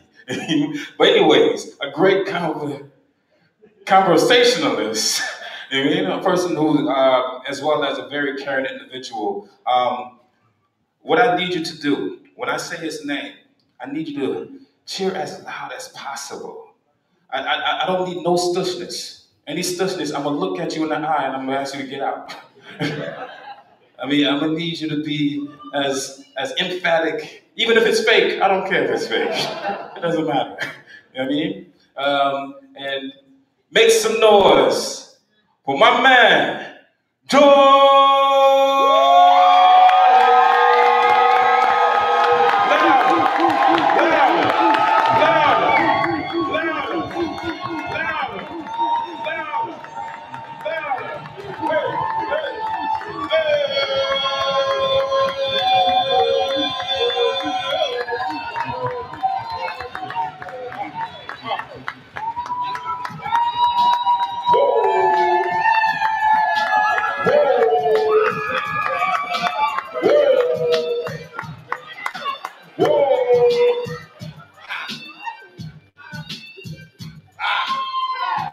I'm gonna give it to you after. Thank you. That honestly, oh man, wow. Thank you. Thank you. Thank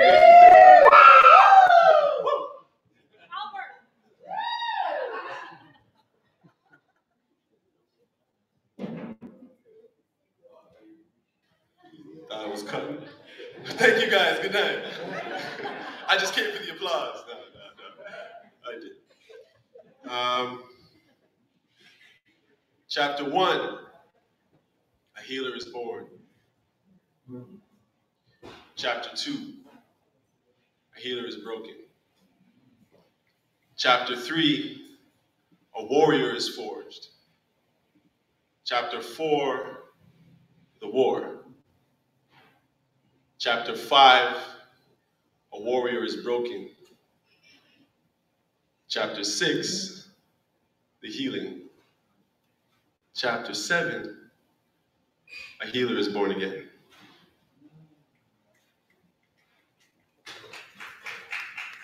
That wasn't a poem. Those were just the chapters of my upcoming book. Which you can support if you go on GoFundMe.com/A-Black-Boy's-Brain.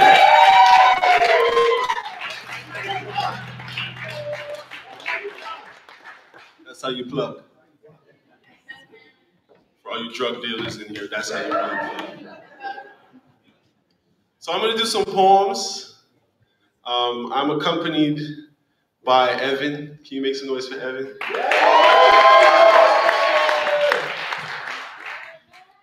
And yeah, I don't really know how to start because it feels like a finish.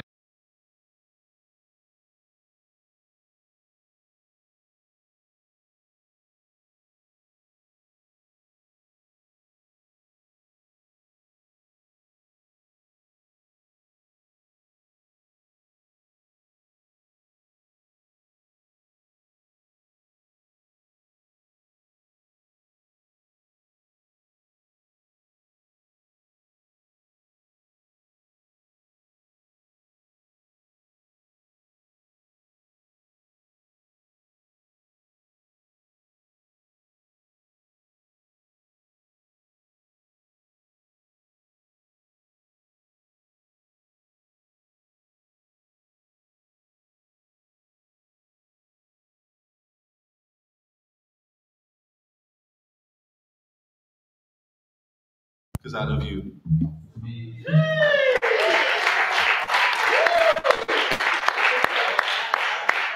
Right. I feel like this next one is a saxophone thing. So I don't know if you can just called The Matrix and upload a saxophone program.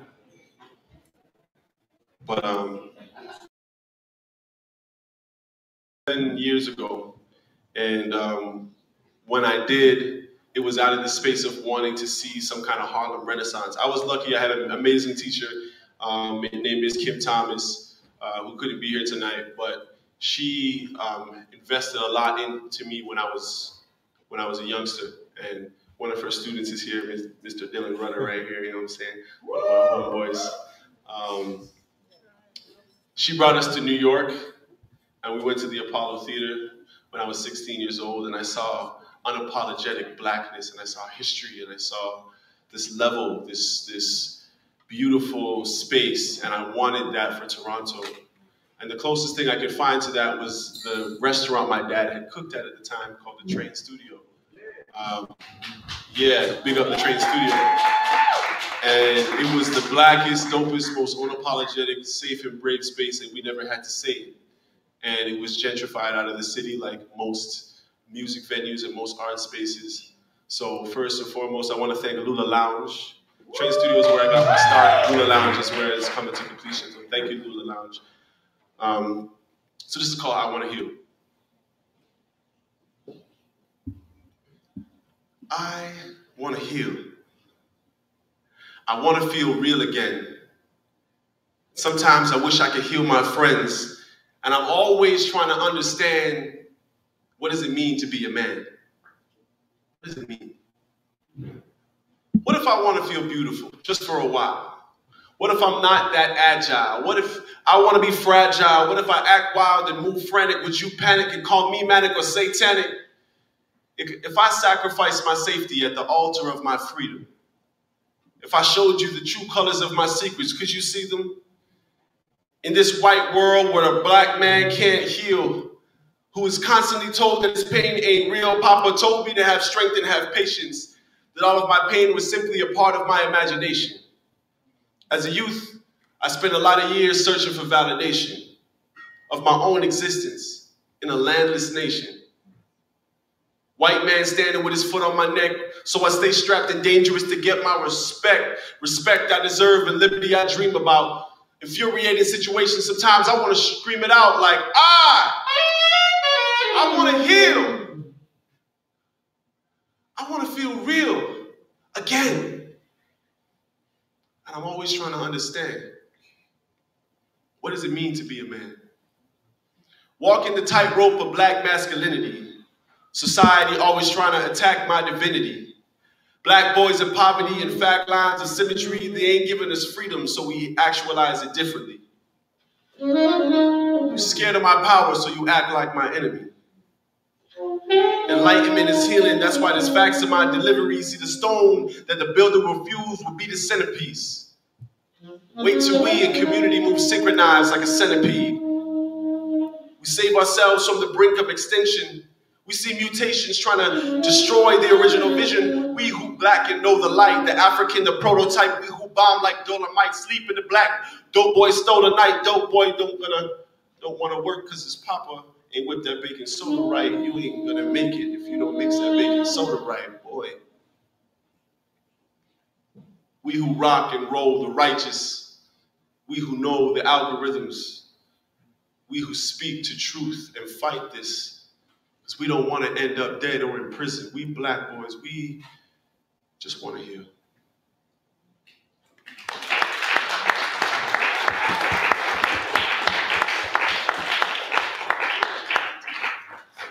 A lot of you guys who've been following me on social media have seen me sort of open up over the last couple of years about dealing with sickness. And I've been dealing with sickness for years. I really think about. And one of the things about feeling like a leader in this community is not really thinking that anybody will empathize with me if I say that I'm experiencing pain or if I'm vulnerable. A lot of the youth programs that I teach, I'm also of age to be in. And you know, starting so young, I find that there's been an unhealthy expectation put upon myself to have my shit together. And I know all of us struggle with that in this city. So when I started the self-care project, It was about me trying to develop a better relationship with myself. And so in that vein, I'm gonna share another self-love poem. I am beautiful. My name is beautiful. Now, for real, my name means beautiful. Veira. Every part of me, even my pain, is beautiful. I was born beautiful. And I'm a fly beautiful. And even though I've lived ugly, I believe I'm a die beautiful. When I think about the things I've been through, I realize that time's beautiful. Pull me through past to present. Say it with me. I'm beautiful. Say it with me. I'm beautiful. I've taken grotesque thoughts and made them rhyme beautiful. You see, all of the colors, I realize that we are beautiful. You see, there are plenty bigoted blind people who don't see beautiful. But it ain't about the eyes. It's about, can you be beautiful? See, beauty is lived. You must live and know beautiful. When I think of beauty, I think of us. And I just realized I didn't really finish writing this poem, so yeah, it's over stuff.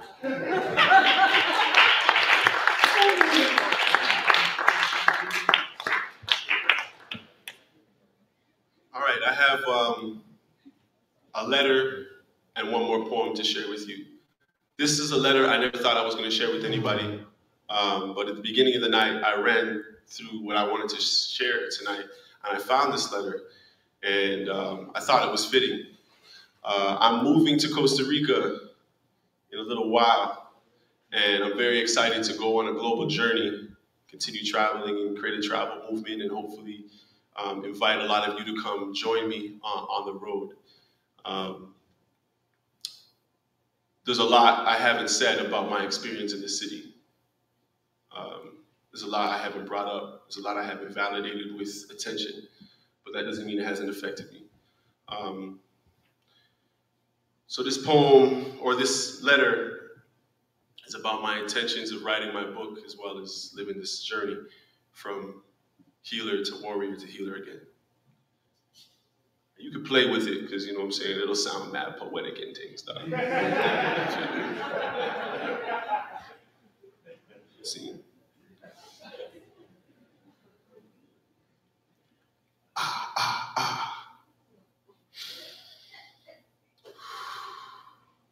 I didn't write that down.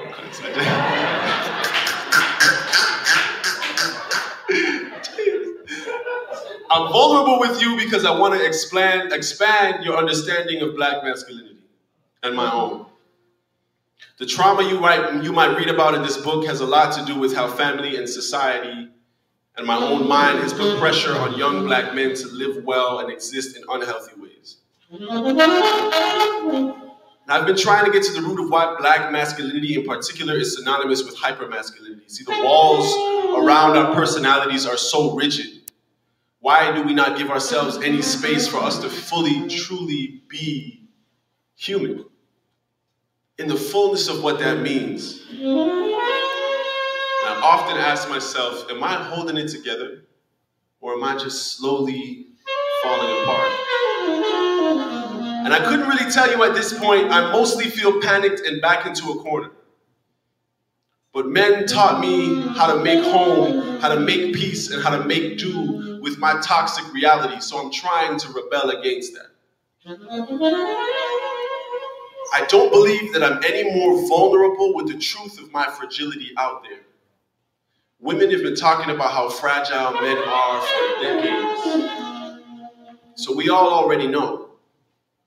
This is about me, myself, and I coming to terms with my reality. My brain and its vast feelings and thoughts and emotions and trauma and genius are real. I've been in many relationships which tried to reinforce a brand of Black masculinity that I'd seen break people down, that have broken me down.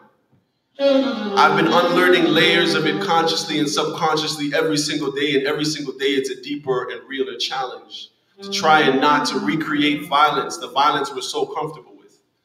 And I fail so often, feeling like a hypocrite, feeling like, who am I to be standing right here on the stage in front of you talking to you? Who am I? I'm 24. I'm still learning and unlearning how to be a safe person. I'm still healing and being re-traumatized by my own art and my own work, and others unknowingly trigger aching parts of my life. And sometimes it feels like I'm going at a snail's pace, or that I'm drowning internally from the pain that I've caused myself and the pain that I've caused others. And other times I remind myself that my very survival is progress. The truth is, these days I find it really hard to leave my house. I have extreme social anxiety. Being in the limelight all these years has really made me fucking uncomfortable. I hate living under a microscope. I hate feeling invisible, especially by the pedestal people have placed me on. I think endlessly about the people I have failed in that regard and how much damage I've done to those lives that expected perfection out of me or expected something more than violence. At the same time, I know that this is what comes with being public. Opening yourself up to people who you do not know. I'm not complaining about any of this. And this is why I fight so hard to be vulnerable and to be real. Because I'm always performing. I've never been perfect. And the fact that I'm aware of that makes my hypocrisy even more frustrating. But I'm a broken and healing black boy getting over his own trauma. And I need to give myself permission. Permission to be free. Free of all this shit. So I guess this is just another reason you can add to the list why I'm leaving.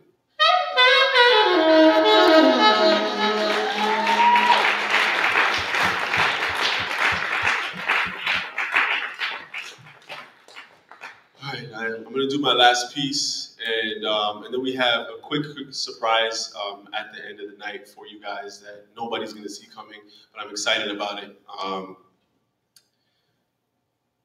So yeah, this was our bass tape. This is our bass tape. Yeah, I mean, you felt the things, dog. We didn't rehearse this or nothing, dog. Can you make some noise for this man right here? Thank you.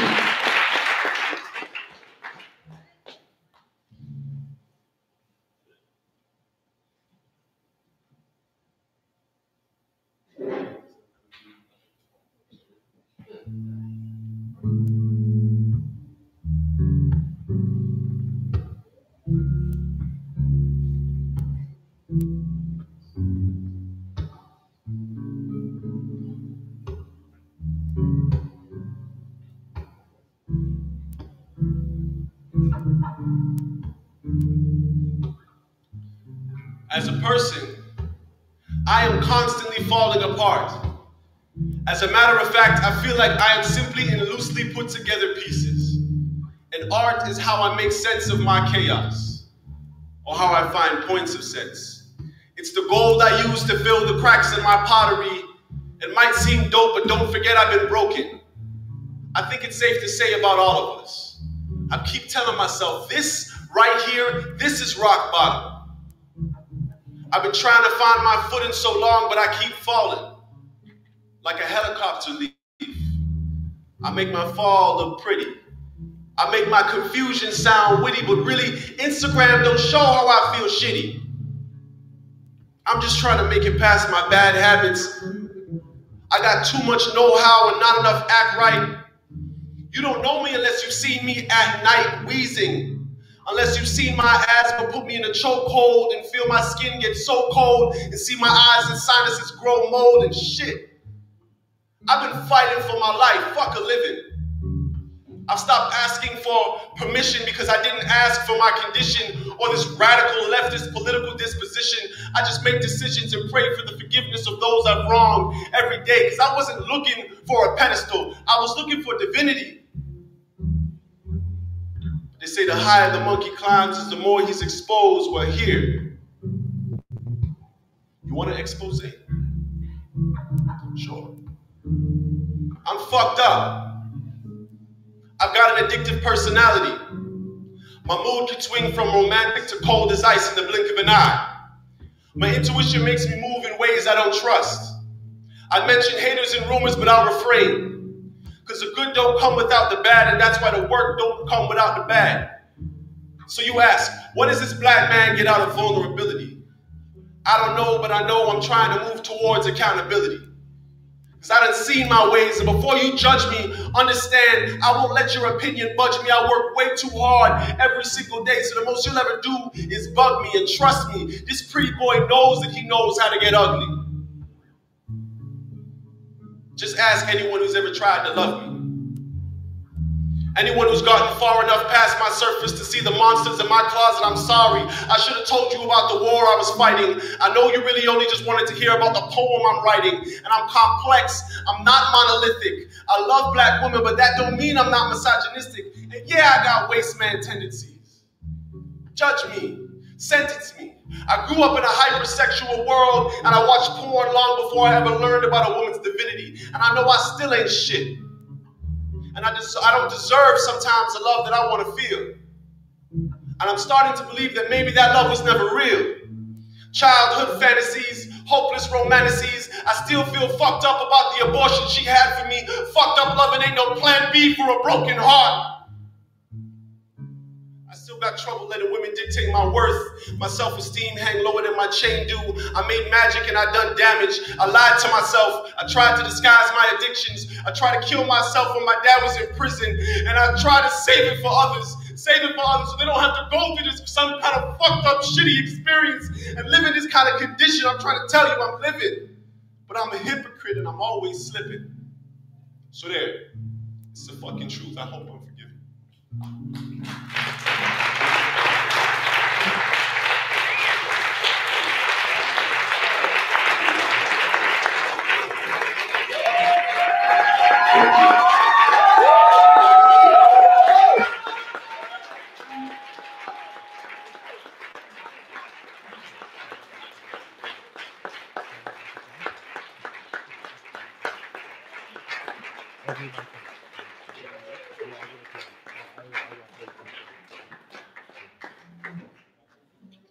Keep it going for Jordon one more time.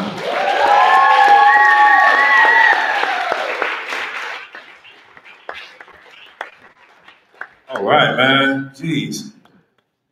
Evan? That's his name, Evan? Yo, clap it up for Evan, yo. Like,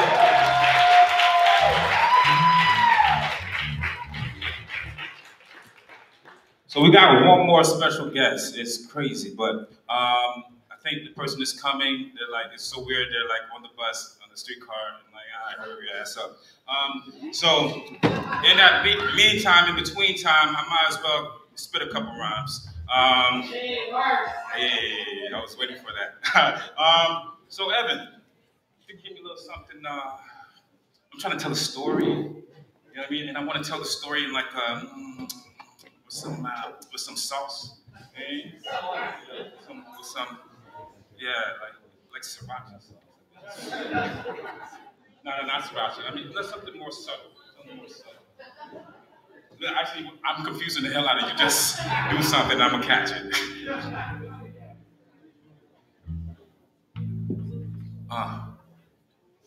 Poetry voice, yeah. How about if I do something like this? There are highs and there are lows. Highs and lows. Highs and lows. Alright, something like that. Alright. I remember Robin dropping 2 bills on a raggedy ass old school Chevy. A bluesy, dingy muscle car chugging through atrophy. Drive slow. That boy knew he could.